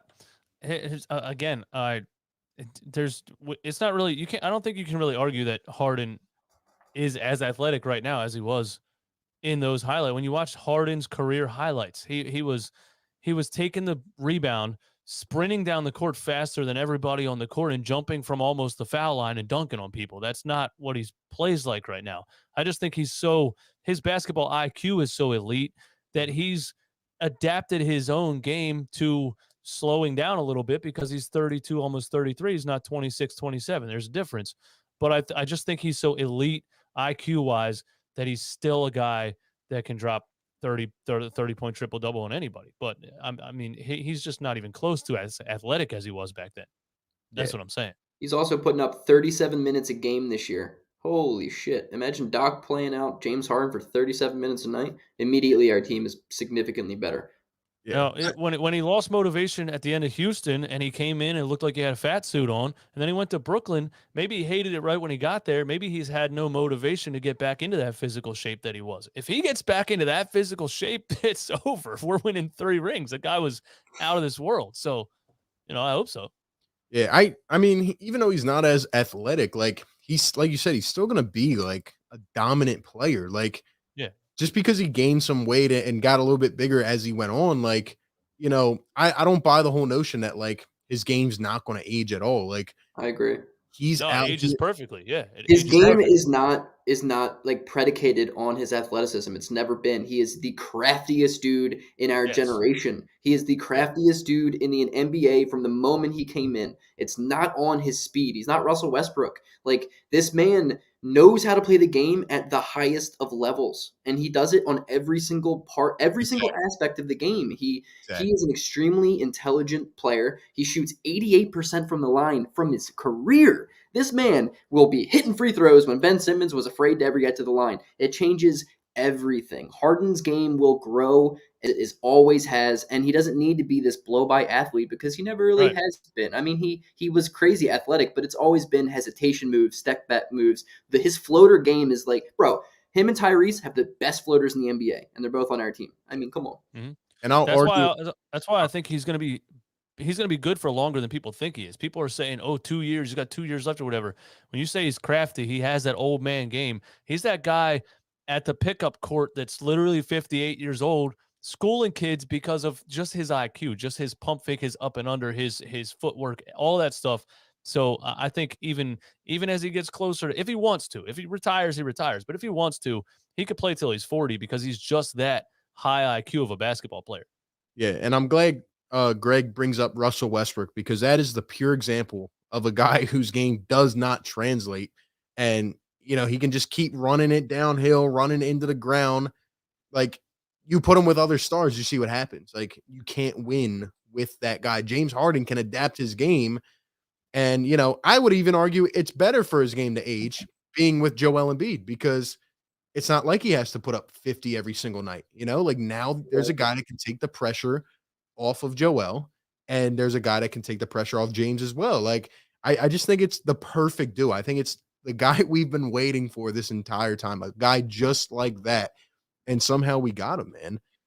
That's always been the thought in the back of our minds when we got Daryl Morey, though, right? I mean, this has always been kind of our number one on our Christmas wish list, and we finally got it. I also would like to say that Julius Randle currently has 27 points against Brooklyn, and they are dismantling them in the fourth quarter. I can't wait to watch. Yeah. I can't wait to watch Knicks Fan TV after this, and I think I'm going to call into the show just to rip the Brooklyn Nets to New York Knicks fans. I really want to do it. Let me tell you guys something. First off, let's read these 2 super chats. Real time with the $2 super chat. Appreciate it. Says Haters Simmons is a generational light-skinned player. Appreciate the super chat. Kevin with the $5 super chat says everyone has to stop doubting us. Buyout market and Harden's arrival still await. I can't wait to prove the media wrong and stick it to Adam Snake Silver. Love it, Kevin. Yeah, guys, we're gonna be the team that's really hated, but I'm ready for it. Like, bring it on, man. Bring it on. Anyway. Let me tell you guys a soliloquy real quick about how down bad the Knicks fans are, okay? Like, I've been listening to Knicks fans coverage. What the hell is that? All right, there we go. You? I don't know what that was. Guess they didn't want to hear my soliloquy. But anyway, Knicks fans are down so bad right now. Like, I believe they've lost to the Oklahoma City Thunder. They lost to the Portland Trailblazers. The Knicks fans, like, they're done. They're screaming tank. And I've listened to them for like 3 days now, and they did nothing at the trade deadline. They did nothing at the trade deadline. They didn't even sell. And their coach will not play a man that they traded a first-round pick for, Cam Reddish. He doesn't play. And Knicks fans are like, I feel like they just want to boycott their team at this point. Anyway, the reason I bring this up is because they are squandering the Brooklyn Nets. The Knicks have no life. They are at their lowest point. They are at their lowest point. And they just lost to Portland without anybody. Portland's a G League team. And then they lost to OKC. And they're beating Brooklyn. Like, that's my point. That's our point. Brooklyn is not good. They might not even make the playoffs. They might have to be in the play-in tournament, man. Like, I don't know. They might want that. They might, honestly, Brooklyn might want to be in the play-in. It gives Kyrie more opportunities to play. Isn't that crazy, bro? Like I said when they first signed all three of these guys that had no interior defense and no bench, I wasn't scared of them, even with Harden, Kyrie, and Durant, because it's three ball dominant guards. They're all three, Greg, you've said it before, kind of the same player. It doesn't really make that much sense. And they have no bench and no interior defense. Now they add Seth Curry, they get Andre Drummond in the middle. But you lose James Harden and you gain a guy that's not going to give you anything in the half court. I don't think they're even any better. What did I say after that trade? I said they are going for the future. They are hoping and praying. They just gave up their whole future to get James Harden. Do you know, like, I can't wait till the little hangover is done and they realize, the Nets just gave up their entire haul of a future for James Harden and he left. Like, dumb trade. Dude, when you already have Kyrie and Durant, it's such a dumb trade. Bolster your bench, get an interior defense. Exactly. Like, you don't give up your whole future for another ball dominant guard. And you got rid of Jared. But that's Jared Allen. Let's rehash that trade again. Jared Allen, Karis LeVert, and 7 first-round picks. And the Brooklyn Nets, they're losing right now to the Knicks. They lost 11 in a row, and they won a game because Seth Curry carried them on his back.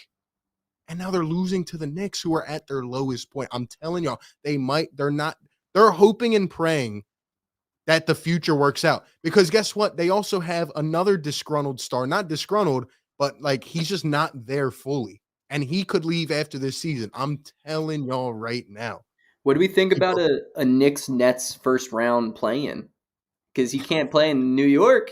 I think New York Knicks fans would take over the Barclays. I don't think there would be they would absolutely 1,000 Brooklyn fans. Bro, from someone who's been to the Barclays and lives in Brooklyn, 100%. I'm telling you. Dude, like these dudes, like People thought I was joking about it. Like, they have to hope and pray that Ben Simmons becomes what he was supposed to be. Now, to us, we're sitting here like, yo, that's really what these cats are hoping for right now. But to them, it's like, oh, well, you know, he was supposed to be the greatest thing since sliced bread and this and that. Like, I'm telling y'all, man, it's not looking bright for that team. No, they just think they're just reaching to make themselves feel good about it, but it's Unreal. It's unreal, Yeah. man. Boogie, shout out to you, man. Great Knicks fan that tunes into the channel. He says, we're winning a professional basketball game. And then he sent, I'm telling y'all, the Knicks fan, Boogie knows himself, man. He's been keeping us updated. He says, Master P and I are currently bringing in the tank.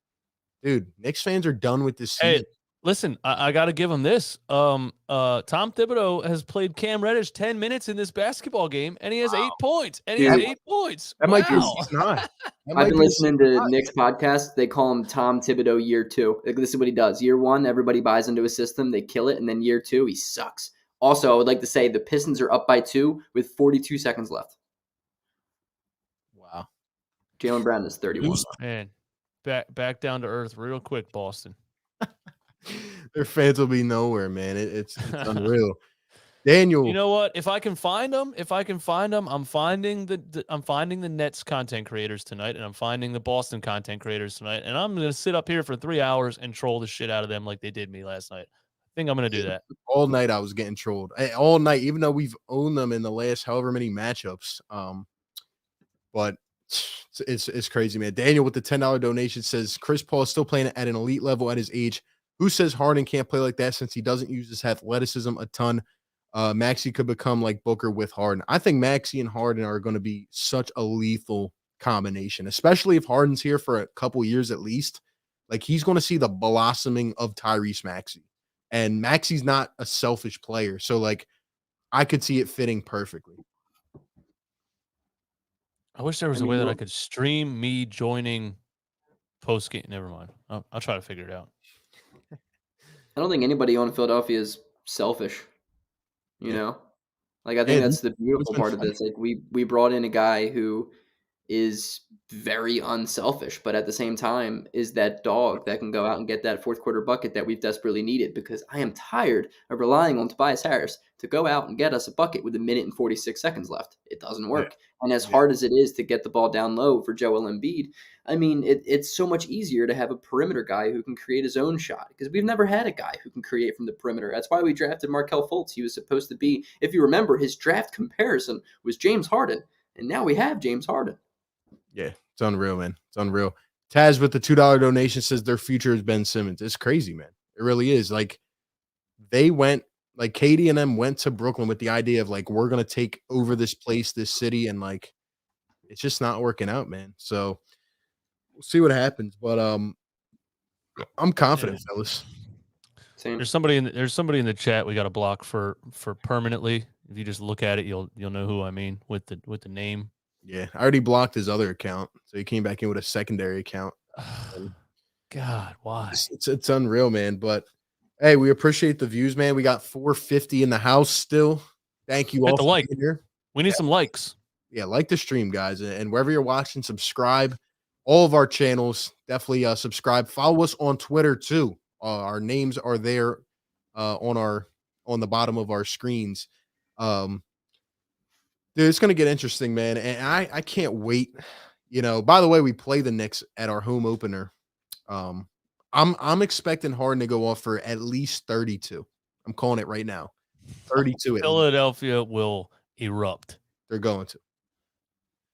And oh, man. And James Harden, like, I can already see him kind of getting incorporated with the crowd. Like, I feel like he's been waiting for that.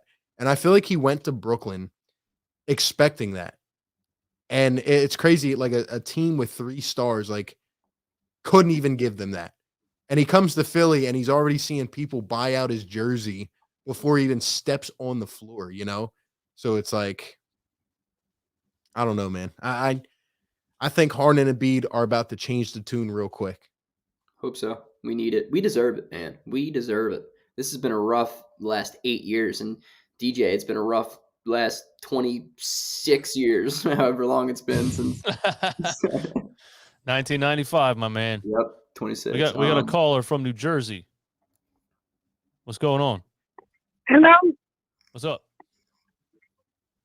I think that the Harden deal was I'm so happy about it because like I was in school while it was happening and we were like reading and I'm looking at my computer and I get a notification from you and the flip like Ben Simmons has been traded for James Harden and I'm like that can't be true. Like that can't be true. Did you run out of school, Shane? Did you tell the teacher you're out? It's too important. I got things to do. No, but like I'm so excited because like I was sick of watching Joel having to get out of these double teams, and I was sick of watching. Like I was watching RB the one night, and like I felt the frustration of Matisse taking 6 shots and just missing them all. Like we need shooters. We need to go get shooters. Yeah, I agree. I don't think Matisse can be part of your starting lineup in an NBA playoff team. Can he play? Yeah, 100%. I love this kid. Yo, Shane, anything else you got for us? Yeah, honestly, I was telling my stepdad, I don't want Danny Green, and it's kind of I was thinking Matisse, but now that I think about it more, I was thinking, why don't we put Isaiah Joe in there? Give Isaiah Joe more minutes because that's the only way he's going to get development. I love this kid. Yeah. By the way, chat, and anybody that hasn't heard him before, Shane is 14 years old, and he could run a basketball team better than Doc Rivers. We agree with you, Actually, Shane. his name is, he doesn't deserve that. He deserves Glenn Rivers. That's right. Jeremy Grant just put the Pistons up with 8 seconds to Thanks go. for the call, Shane. Have Oh, a good that's one, man. huge. That's huge. Grant just put them up with 8 seconds to go. Can they get the W? I And love upset them Shane. I love Shane. in TD Garden. I love Shane because people hear his voice and they're like, wow, this is a 7-year-old. And then he talks and they're like, oh my God, he knows exactly what he's talking about. I agree with this kid. Yes, Shane knows his W. stuff. Yeah, W, I'm Shane. telling y'all, man. Boston is, I think we were talking about this before we hopped on here. Like, Boston is about to come down to earth, and they are back to being the team they were. And Jimmy J, if you're in here, show your face, man. I know you probably are.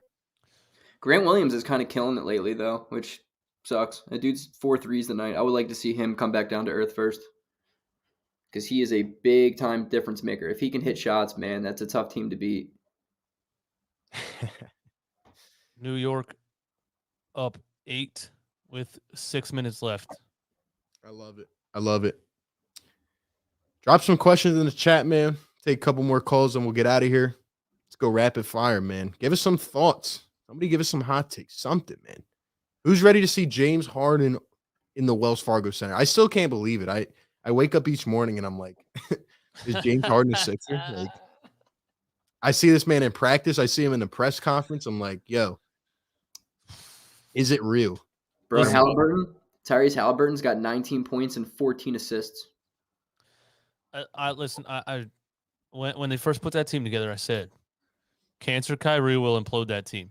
And I swear to God, James Harden hung out with this dude for 2 months out of their almost 2 seasons together or 1.5 seasons together. He had probably 7 conversations with this guy and said, I got to get out of here. Like, dude, when you hear Kyrie Irving talk about basketball, it's just, and I've said it before, whatever you want to do in life, go do it. But retire from basketball.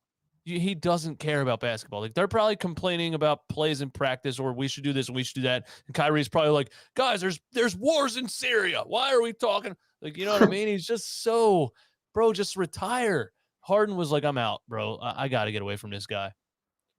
Did you hear the report about what Kyrie was doing in the locker room a couple weeks ago? That, like, apparently he was like, you know, I think the report said that, like, he was, you know, smoking in the locker room. And and James Harden just looked at it and he was like, smoking? He said, I'm pretty sure that's what they said, right? It was something like that. And it was like the latest report. And they said Harden just looked at him and was just like, yo, what are we even doing here? Like, and they were saying that's when everything started to stem. And, you know, he just got so frustrated and just stopped coming, like, on time. And oh, he was burning sage in the locker room. Dude's a weirdo. He was having like some Celtics meditation with like some burning like incense and stuff like that. Yeah, he's. Gotcha. I mean, I thought they said he was smoking, but either way, Hey, Pistons won. yeah, it's just he doesn't care about basketball, and it's actually crazy. It'll go down in history of a player that's as naturally gifted as him at this game to be able to not care about this sport at all, leave for 3 weeks, and come back and drop 47 points in the best league in the world. It's ridiculous how good he is, but he doesn't care, and it's never going to work him. yeah. The only reason it ever worked one time was LeBron James. That's it. Mm-hmm. Yep. And just for the record, the Pistons are 4-25 on the road, and they just went into TD Garden and beat the Celtics. So, Celtics fans, shout out to you. Welcome back. Welcome back to Earth. Welcome back to Earth. Oh, Welcome man. back. Wait, what was their 3-point percentage? You're telling me it wasn't 78%? I thought they were going to shoot that the rest of the season. They actually shot 41% from 3 and still lost that game. Oh, man. Welcome back to Earth, man. Boogie with the $2 donation. I'm dying to Harden's face when Kyrie burned the sage. Yeah, I can't imagine what he was thinking. Like, it's crazy, man. The dude said Kyrie's like having Kanye West as a teammate. That's the most accurate. That is the most accurate depiction of Kyrie Irving. Somebody said, it's good. It's a tradition to ward out bad spirits or thoughts. Well, when it comes down to an NBA locker room, like he is the bad spirit in thought, bro. Ward out yourself, Kyrie. He might have good spirits as far as life, but not basketball, man. Get away from the NBA, please. Damn, So that's my main thing. You're using money that you're being paid to play basketball to do all these worldly things except play basketball. Maybe he feels like he has a higher purpose or something. I don't know. hey, Kyrie's going to do what Kyrie wants to do, man. It's proven time and time again. Ever since he wanted his own team, things went downhill, man. Things went downhill. They said James Harden missed one flat earth seminar and everything went downhill. Are y'all taking more calls for wanting to discuss the major trade with you guys? Yeah, we'll take one more. We got a caller on the line. What's going on? Yo. Oh, I forgot to hit the thing. My bad. The new app, I have to switch it over every time. All right, go ahead, man. What's up? I have some CBA things I wanted to get your guys' opinions on. Because obviously this next CBA is going to be a big deal. And I wouldn't be too surprised if there might even be a lockout. So I want to run some things by you guys and see what you think about it. All right. Okay, number one, no more 5-year contracts. Number two, players can only be out with a doctor's note from an injury. No more mental health nonsense. I mean, if it's legitimate mental health issue, then it has to be from a doctor. Number three. The problem with, I don't want to cut you off there, but there's always going to be an issue with that because it's just something you can't prove. And that's why it's such a card to pull because, that you can get a doctor's note for that and nobody can argue it. That's going to be the new age of like missing work. Actually, I need off for the weekend. I'm going to tell them I blah, blah, blah. You know what I mean? Anyway, go ahead. But number three, players must be required to practice 5 hours a day. Now, hear me out on this. You're getting paid millions of dollars, guys. Come on now. Come on. I mean, people sweating to death working construction out there. I mean, I don't think it's too much to ask to maybe practice 5 hours a day. That includes maybe an hour in the gym. And then lastly, I have one more here. Season should be drawn out an extra 2 months to relieve players fatigue with travel. So it would be the regular 82 game schedule, but extended like an extra 2 months to reduce injuries and all that stuff. What do you guys think? At that point, it becomes a year-long season. Like, it's just never ending. But if you guys want to start with it, you guys can go. Wait, we're extending the season 2 months? Is that what you said? Yeah, extend it 2 months. This way, players don't have to play so many games. Yes, to prevent injury and also to prevent fatigue on players. Like, they're always going around crazy all the time. Oh, so you're saying space the games out more. Space the games out more. So many games all at once. No more load management. I'm thinking if players play so many games consistently, then that's could be a contributing factor to injury. What do you guys think? I think you should email Adam Silver. Yeah, I don't think they're going to extend. I would love to. I don't think they're going to drag out a season an extra 2 months. I mean, that gets into TV money, and they schedule TV series around the NBA and things like that. They're never going to do that. If anything, they'll shorten the season.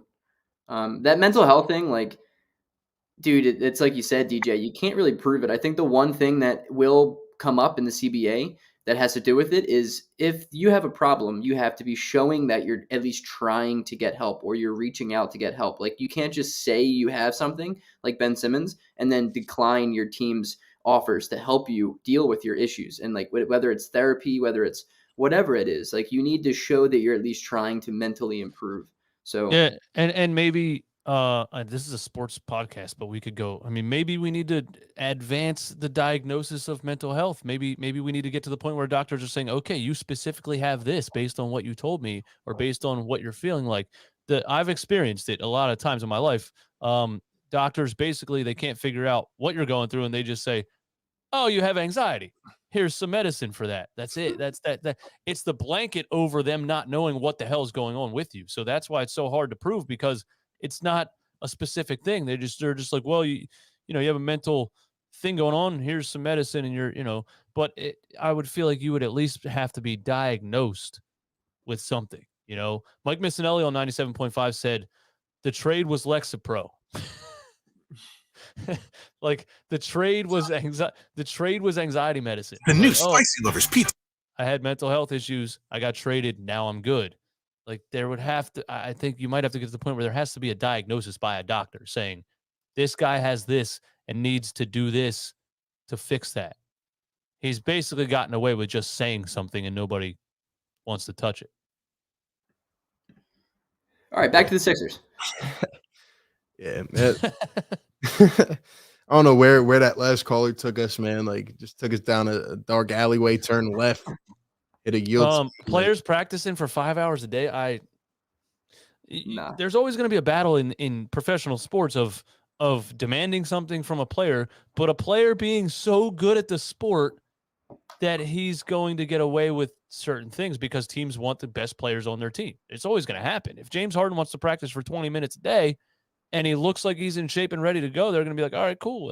Come to practice next week. That's how Allen Iverson was. How about this? If you don't shoot the basketball, you get your salary cut in half, your weekly check. Like, come on, man, just shoot the basketball. Give me a break. Like, come on. 2-5 could have practiced for 5 hours a day and still not shot the ball. Right. If you don't do the main part of the sport, you get your check cut in half. How about that? That's good. Seriously. Like, we're demanding this from you. You have all these intangibles. We need you to do this. If you won't do that, you're going to get penalized. Right. Yeah, there's no way you show up to a practice gym and you don't shoot a basketball. You see what I'm saying? Like, I don't care if you're the best ever at playmaking. If you don't shoot a basketball, like, you're not getting paid. Let's go play quarterback and not throw the ball. Let's just turn into a running quarterback. You see what I mean? Like, yeah, you're gonna be decent. You might get hurt a little bit. You might get some yards. But come on, man. Like, eventually it doesn't make sense. We're talking about playing basketball and not shooting the basketball. Like, how has this even been an argument for as long as it has? The argument should have been over 5 years ago from that right there. You're playing basketball and you're not shooting it and you're refusing to shoot it. And now you have millions of fans reaching every day, pulling biceps and shoulder and rotator cuffs, reaching to defend you every day because you won't shoot a basketball while playing basketball. It's the weirdest. It's going to go down 30 for 30. Can't wait for it. And I really hope we get to the point where some of my YouTube segments are in the 30 for 30 because yeah, I said that too. I was like, yo, if the Sixers end up winning the chip and this whole process timeline gets a 30 for 30, they got to put us in that thing, man. They got to put our rants in that. Way back when we had 12,000 subscribers, you know what I mean? They're going to put your Fire Brett Brown podcast clips in there. Man. All part of the process, man. Did the Knicks really squander this lead, bro? They're down by 3. Bro, I'm watching it. I'm watching it. Well, Seth there you Curry go, hit a Knicks. huge 3. The Seth Knicks hit a are huge corner 3. They are. If the Knicks lose this game, I think they might sell their franchise. Like, Did Yeah, Seth? they can't win. If Seth comes up clutch, we're not going to hear it. We're going to hear He nothing did. but that for the next 3 He already weeks. did. He already That's did. perfectly There was fine. They're trying to a minute squeak out 40 a win left. against the Knicks. a minute 40 left, and Seth hit a banger from 3. Well, But it's see, even he's their best player. He's their best player right now. Seth Curry's your best player. Nah, dude, the Nets' best player right now is Julius Randle. This man is atrocious on a basketball court. Dude, Knicks fans, Seth Knicks Curry's fans, your best shout player. out to my guy Boogie in the chat, man. Boogie, like, if I was a Knicks fan, I might actually shed a tear because they lost to Portland, they lost to OKC, and here they are about to choke another lead. Down 1 with a minute. Well, this will be even a better reason for me to watch Knicks fan TV if they blow this. Bro, this game's What's crazy. this game, man? Ben Simmons clapping. All right, Ben. Of course he is. Welcome That's back. my guy Sun's Geek in the chat, man. Appreciate you being in here, bro. What's up, guys? Late to the party. Wanted to say hi. Keep up the great work. I'm so happy the 2-5 saga is over. I hear you, Sun's Geek. Must be nice to utilize draft picks, isn't it? Must be nice. They're really getting mid-range jumpers from 99-year-old LaMarcus Aldridge with a pacemaker, man. It's unbelievable. Dude, this like, guy thought he was literally gonna die last year, and he came back. Dude, this guy literally died and got the 2 metal things. What's it called? On top of him. You know what I mean? Later. Yeah, and came back to the NBA, man. Dude, Wow. can I tell you how, like, I'm looking at the Nets box score, right? Seth Curry is their best player. And James Johnson is their second leading scorer in the starting lineup. And Cam Thomas off the bench is 18, but he shot 20 times. Like, come on, man. They don't have anybody outside of their core. Yeah, like, the thing is, they're only really missing KD and Ben Simmons. Yeah, granted, Joe Harris, but all right. What are the, He's out for the season, so. That's why you can't get a third star anymore, man, because you got to give up your whole depth. You got to give up the whole core, man. Yeah. Outside of the core. Like, I mean, if anyone's gonna talk crap on the Sixers trade for Harden, it's got to be 10 times louder on the Brooklyn Nets aspect of trading for Harden. Because what did we really give up? Nothing. Look at the package that we offered last year: Matisse Thybulle, Tyrese Maxey, and 3 more first round picks. They said no, and then we kept on to 3 of those things. So I mean, crazy. Again, I don't know how you could be mad at the Sixers. I can't believe the Knicks are going to squander this game, bro. Hopefully It's they hit just- a 3 here. Seeing 2-5 on the side clapping is just, it'll always blow my mind that he said in the press conference it had nothing to do with the fans or this team or anything like that. He was just going through something mentally. And then he got traded and he's in the arena clapping. So why weren't you in our arena clapping if it had nothing to do with it? Doesn't make any sense. He was He's a not liar. prepared, man. And the thing that gets me is, like, they asked him, like, the intro question to what needed to be asked, but they didn't ask the follow-up. The follow-up should have been, okay, well, if it's not concerning that, then, or if there is anything with mental health, why didn't you bring it up until the first fine came out? Like, why didn't you bring it up at the end of the series? You know what I mean? Like, that should have been the follow-up question. It's And so then- obvious that it was a lie. It's so obvious. He wouldn't have answered the questions anyway. Also, the Knicks just gave up 2 offensive rebounds, and so now they're fouling. Knicks Oh are my terrible, man. goodness. Wow, you guys suck. That was a that really bad. Knicks are going to bad be play. that team where they, go back to I might even do it myself. I might go back and watch that video tonight of the street side reporter after the playoff game against the Hawks, where, like, Knicks fans were out of their mind. Like, they thought it was the turning of their franchise. So the Nets are really going to celebrate beating the Kings and the Knicks. They're going nuts, dude. Beating the Kings and going down to the wire with the Knicks. That's what they're going to celebrate tonight. How can the Knicks look as promising as they did last year without any talent? You want to actually, you guys want to know something? Let me know if you agree with this. Chat, let me know. The New York Knicks pulled an Elton Brand this offseason after looking promising. They signed Julius Randle to a max extension. They signed Nerlens Noel to like a $30 million, $40 million contract. They signed Alec Burks to $10 million a year. They signed Evan Fournier to like $20 million a year. Yeah. They pulled an Elton Brand. They did.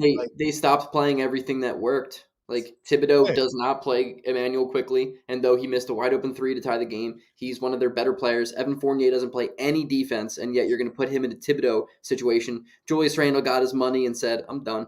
I mean, the whole thing is, dude, they just don't play the guys who are good, and they overpay these dudes because they And thought guess what? here's the year. That last play right there, Julius Randle has what, 30 points in this game? He didn't try to get a single rebound right there. He was standing under the rim and got beat twice. Yo, Tibbs might get fired tonight, guys. He might be going tonight. Like, Julius Randle's a problem. Yeah, He's a problem. Yo, In, think like, the about bad Julius Randle, right? The Sixers fans, we view Tobias Harris as frustrating because, you know, he's pretty much a third option, but he's paid to be he's paid as a max player.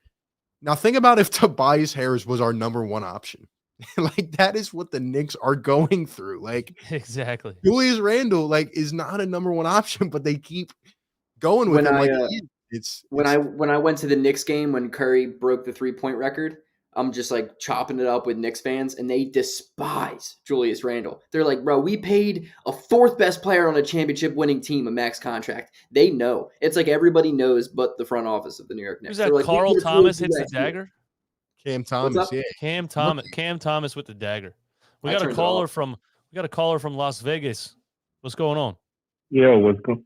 Hey, running back, Jay man? Quest. You know, from Philly, live in Las Vegas. You know, I'm on your channel, and my man to the right, I just subscribed to your channel just to make sure I show that Philly love. So I just want to let you know that as well. You know, when it comes to the Sixers situation, you know, I think it'll be a good situation with Harden, you know, being on the floor. The only thing that I can say is that, are we contenders? Yes, but at the end of the day, when it comes to the playoffs, it's all going to be about matchup. The matchup is going to be a most important thing.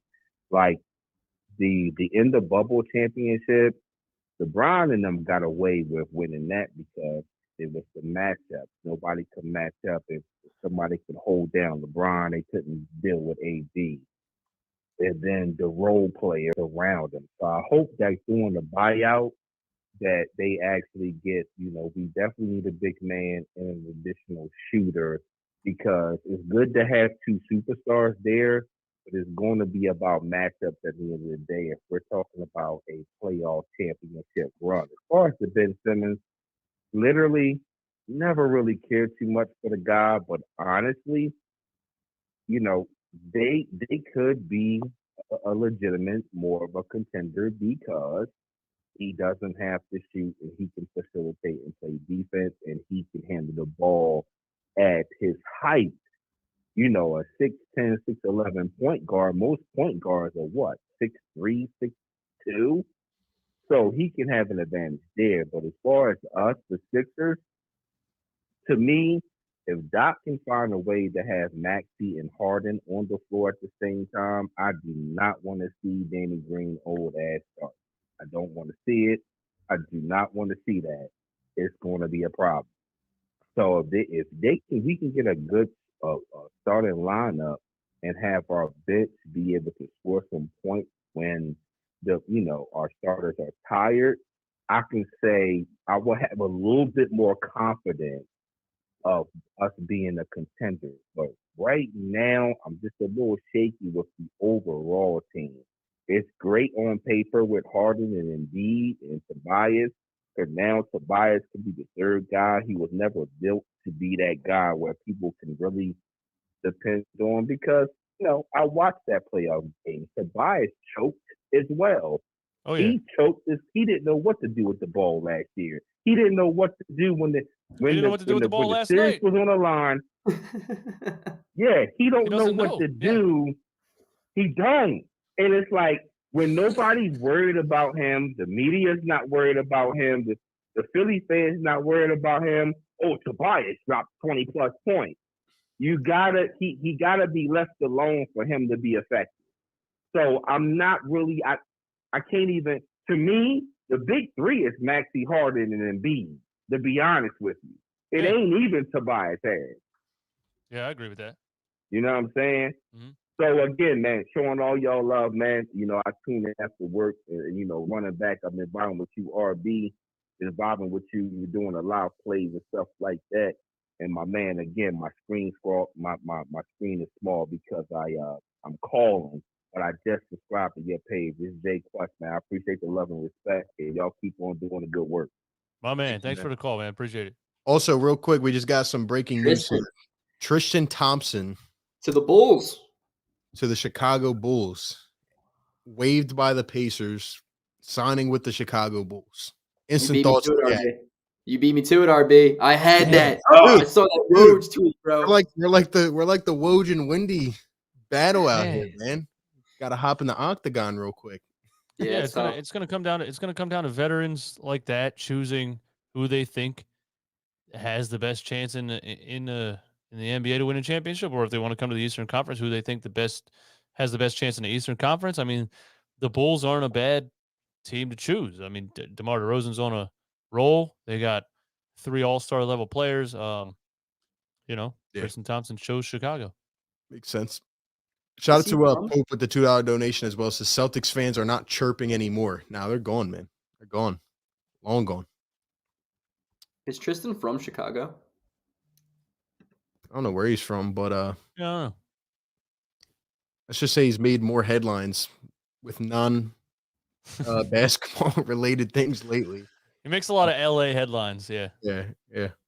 Oh shit, he's from Canada. Never mind. But what the caller said about Ben is he's not a point guard. And him being 6'10", that whole he's a 6'10" point guard, so he has an advantage. No, he doesn't. We've seen it now for too many years. No, he doesn't. Like, in theory, he does. But when you see it happen on the court, in the half court, no, he doesn't, because he won't do anything with the ball when people move away from him and stop guarding him.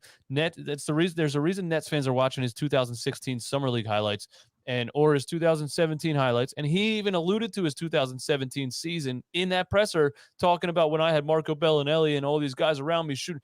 That was when nobody knew that if we just don't guard you, you can't do anything. That's what was happening then. Watch all those highlights. He was amazing when people would step outside the three-point line and try to guard him. As soon as everybody took 5 steps back, his game's done. That's a great point. Brad Stevens figured him out in the first round, and we got absolutely destroyed where we had to put TJ McConnell in the starting lineup because we had no creation, man, and we just didn't know what to do. Brad Stevens ended Ben Simmons' career. Yes. Yeah. That's a great point. Yeah. We'll take we'll read a few more and then we'll get out of here. We got 400 still in here. Thank you guys so much. You guys are honestly the best, man. And I'm sure I can speak for these two as well, in addition to myself. Like, we are motivated more than ever because, at least me personally, like, just seeing these narratives about the Sixers now, like, I'm going to use it to kind of fuel the fire. You know what I mean? But the coverage is just going to ramp up. You guys, there were people out there that said, oh, these guys are going to have nothing to talk about once a trade happens. Well, guess what? We got more to talk about now. We got more to talk about. Like, things are just getting started, man. This is the beginning of a new path with the Sixers, man. But this time we're talking about high-level expectations, man. Realistic high-level expectations. Exactly. I'm ready for it, man. I just read a comment that said giving up Seth and Drummond was a mistake and Morey panicked. Oh, here they come. They came in a wave last night, too. Bro, can we maybe let James Harden play just like one time and then see if we want to react? What are you? I heard a rocket scientist or something? I don't remember. You got a crystal ball? Yeah, right. I don't remember which podcast I was listening to. It's not ESPN, so it's like one that we can believe in. They were like basically saying, dude, you don't start after 10 games, say who won the trade. It's so much deeper than that. Let the season run out and then talk about who won the trade. Yeah. And I said that too. Like, it's not going to look good for like 5-10 games at least. Like, it's going to take time to get on the court and play this way.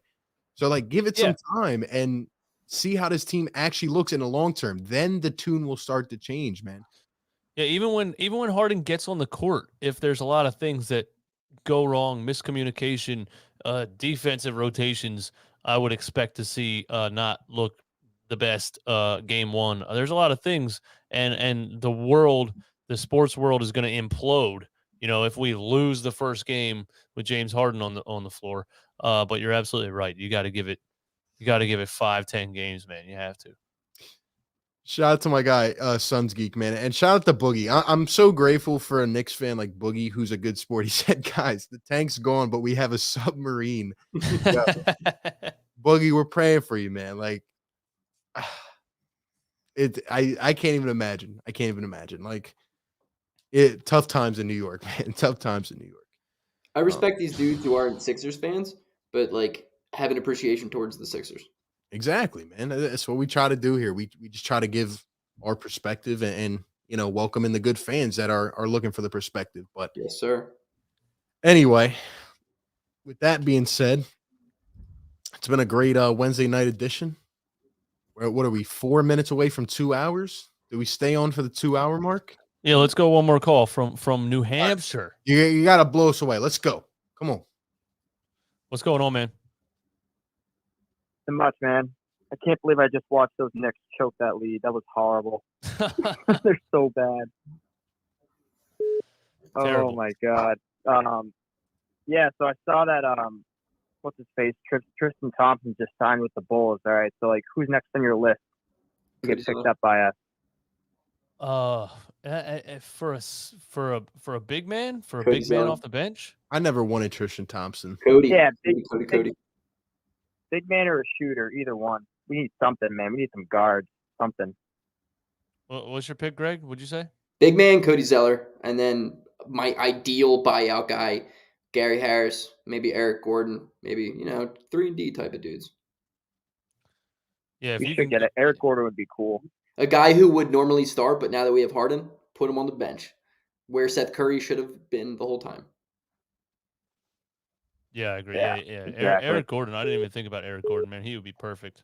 Daryl's going to try to get him. We just creating the Rockets all over at this point. Yeah. Oh my god.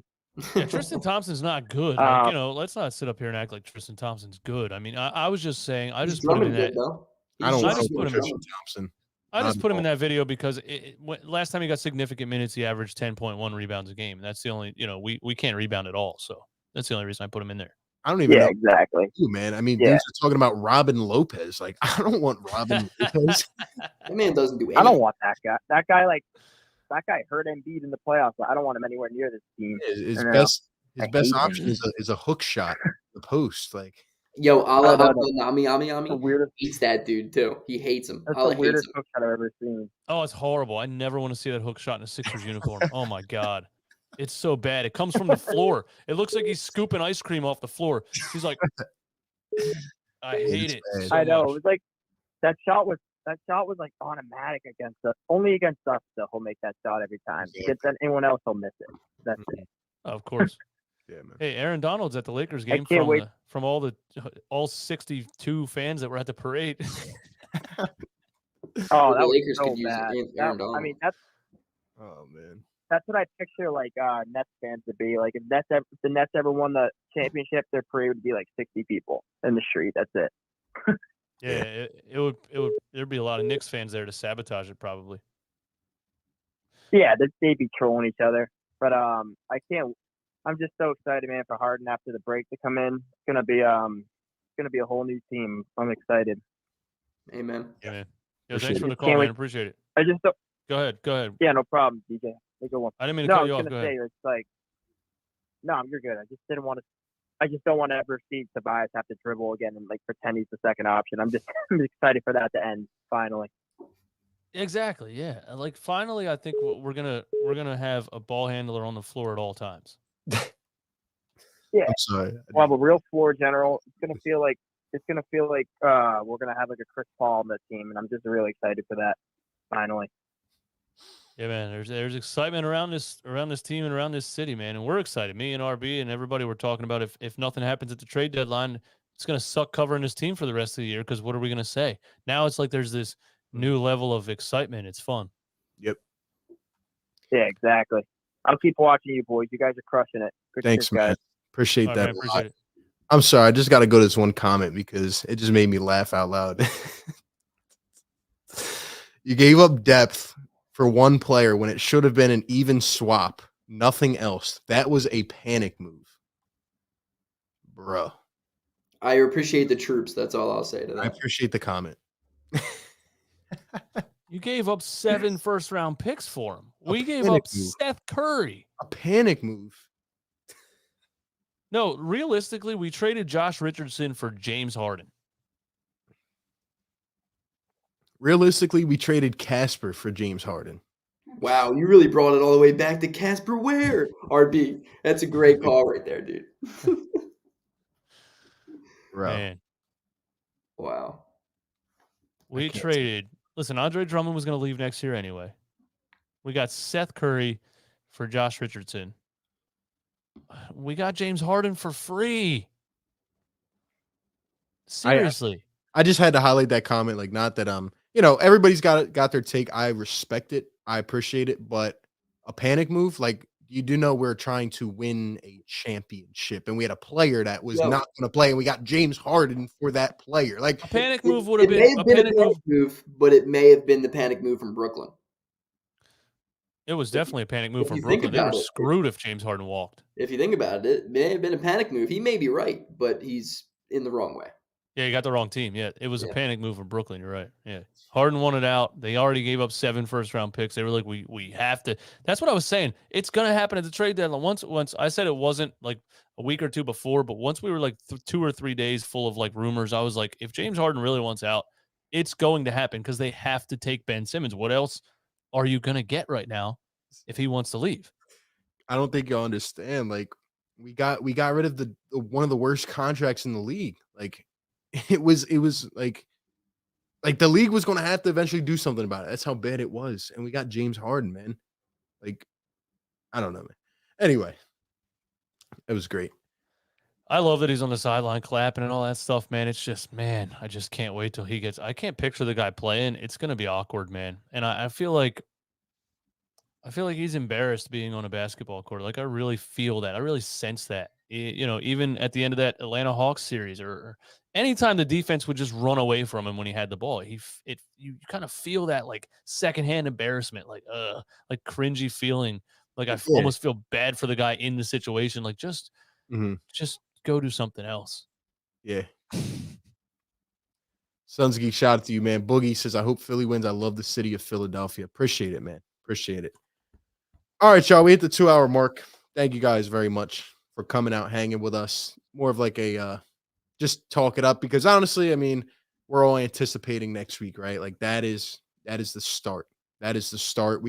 I think it's good we get a week and a half to kind of just like rest, relax, get on the right track and such. But we'll see what happens, man. We'll see what happens. We can at least be excited. We can look forward to it. And yeah, man, Sixers for life, man. Yo, let me get a late plug real quick. Good. Go ahead, man. 3 subs away from 1,000, ladies and gentlemen. Please. Oh, give Greg 3 subs, man. We got 380 in the get chat. 380. Somebody drop his link in the chat. Get him to 1K, By the time man. I get there. Get him That's to all 1K. I want. All I want is 1,000. And then you'll never see my face again. I'm deleting the channel. No, I'm playing.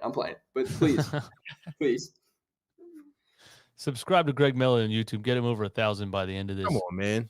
Yeah, by the end of the night. You know what I mean? That's all it Get him is. up, man. But I appreciate the stream, fellas. As always. A lot of fun. Yeah. Great talks. Hey, man. We Thank there? you guys for being here, man. Nice, dude. We got a K. I appreciate it. You got it already? We got it. Yeah, It's the power. It's the power of Run It Back Philly and RB. It's the power. Lucas, too. I appreciate you. You the man, bro. Yeah, everybody wants to. Somebody drop it in the chat. Somebody drop it. There you go. Thank you, Sons Geek. Yeah, shout out to Greg, man. He's been grinding. We see guys that are grinding, man, and he knows his stuff. Like, that's all that matters. He knows his stuff. He's a great guy, and he deserves it, man. So get him to 2,000, man. Get him to 2K. Yeah, right. That's next up. Yeah, honestly, when we see people doing it just the same way we did it, man, it's I only started this a little over 2 years ago, not even 3 years ago, and me and RB did the same thing you're doing right now. It's a slow grind at the beginning. It's really hard to get. It's really hard to go from 0 to 100. It's really hard to go from 100 to 1,000.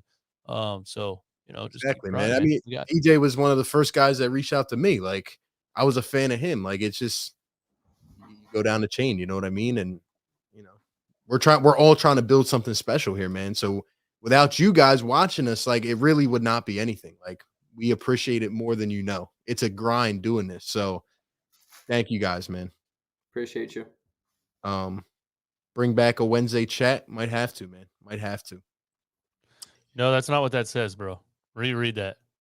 I'm tired. Oh. Bring Brock on a Wednesday chat. Gotcha. Sorry, I'm tired. Greg, I'll explain the reference to you after the stream. Awesome. I'm here. Big shout out to you, man. Let's shout some people out. Evan, Kevin, Patty, William, USMC, Greg, Boogie. Appreciate you guys, man. Thinking about starting a Knicks channel, more like a therapy session. Do it, man. Do it. The time is now. The time is now, Boogie. Man. Thank you guys for being here, man. You guys have a wonderful night. Shout out to Greg on the accomplishment. Everybody sub him up right now. You guys have a great one. Guys, any last stuff? Is it that time, guys? Excited to see us play a little better tomorrow than we did last night. But either way, until we see James Harden play with Joel Embiid, nothing really matters. So, last night didn't matter. Tomorrow doesn't actually matter. It is what it is. Doesn't. At least, are you guys at least on the bright side now? Are you guys? Have I converted you to the good side? Fully converted. I'm there. No, Doc Rivers and Furkan Korkmaz will kill us, but I'm here for the ride. But we got James Harden. James Harden. First source. We are in the deal zone. Okay, James Harden. Philadelphia. Bro, T-shirt time. Deal zone. The deal zone is going down as an all-timer, man. The deal zone. How about a T-shirt with just Brian Windhorst's face that just says Deal Zone? I was thinking we bring him in to play backup 5. You know what I mean? Come on, man. Dude's got size. He looks like Zion right now. I'm telling you, man. I bet he's like 5'7", though. That's the funny part. You think so? I think he's like 6'2", 6'3". Oh man, Jonah Hill would be really mad at us just clowning his brother. Hey, shout out to Winnie though. He took that W. He took that big W, man. Dunked on Woj. Like, oh my goodness. Postered the hell out of Woj on the same network. Crazy, bro. Crazy. Even when Woj tried to throw subliminals his way, he was like, I don't know who said that or what they're talking about. When Woj like, came up live on TV like an emergency podcast. He was like, none of that's true. Nobody told me that. That's not true. They're calling him Zion Windhorst, man. All right. With that being said, and by the way, Zion, I don't know if you guys heard about that. Yeah, sore foot. Yeah, he might have another surgery. So the process continues for Zion, man. We will leave it on that. Tough break. You guys have a great one. Thank you for tuning in. We will catch you on the next one. Peace.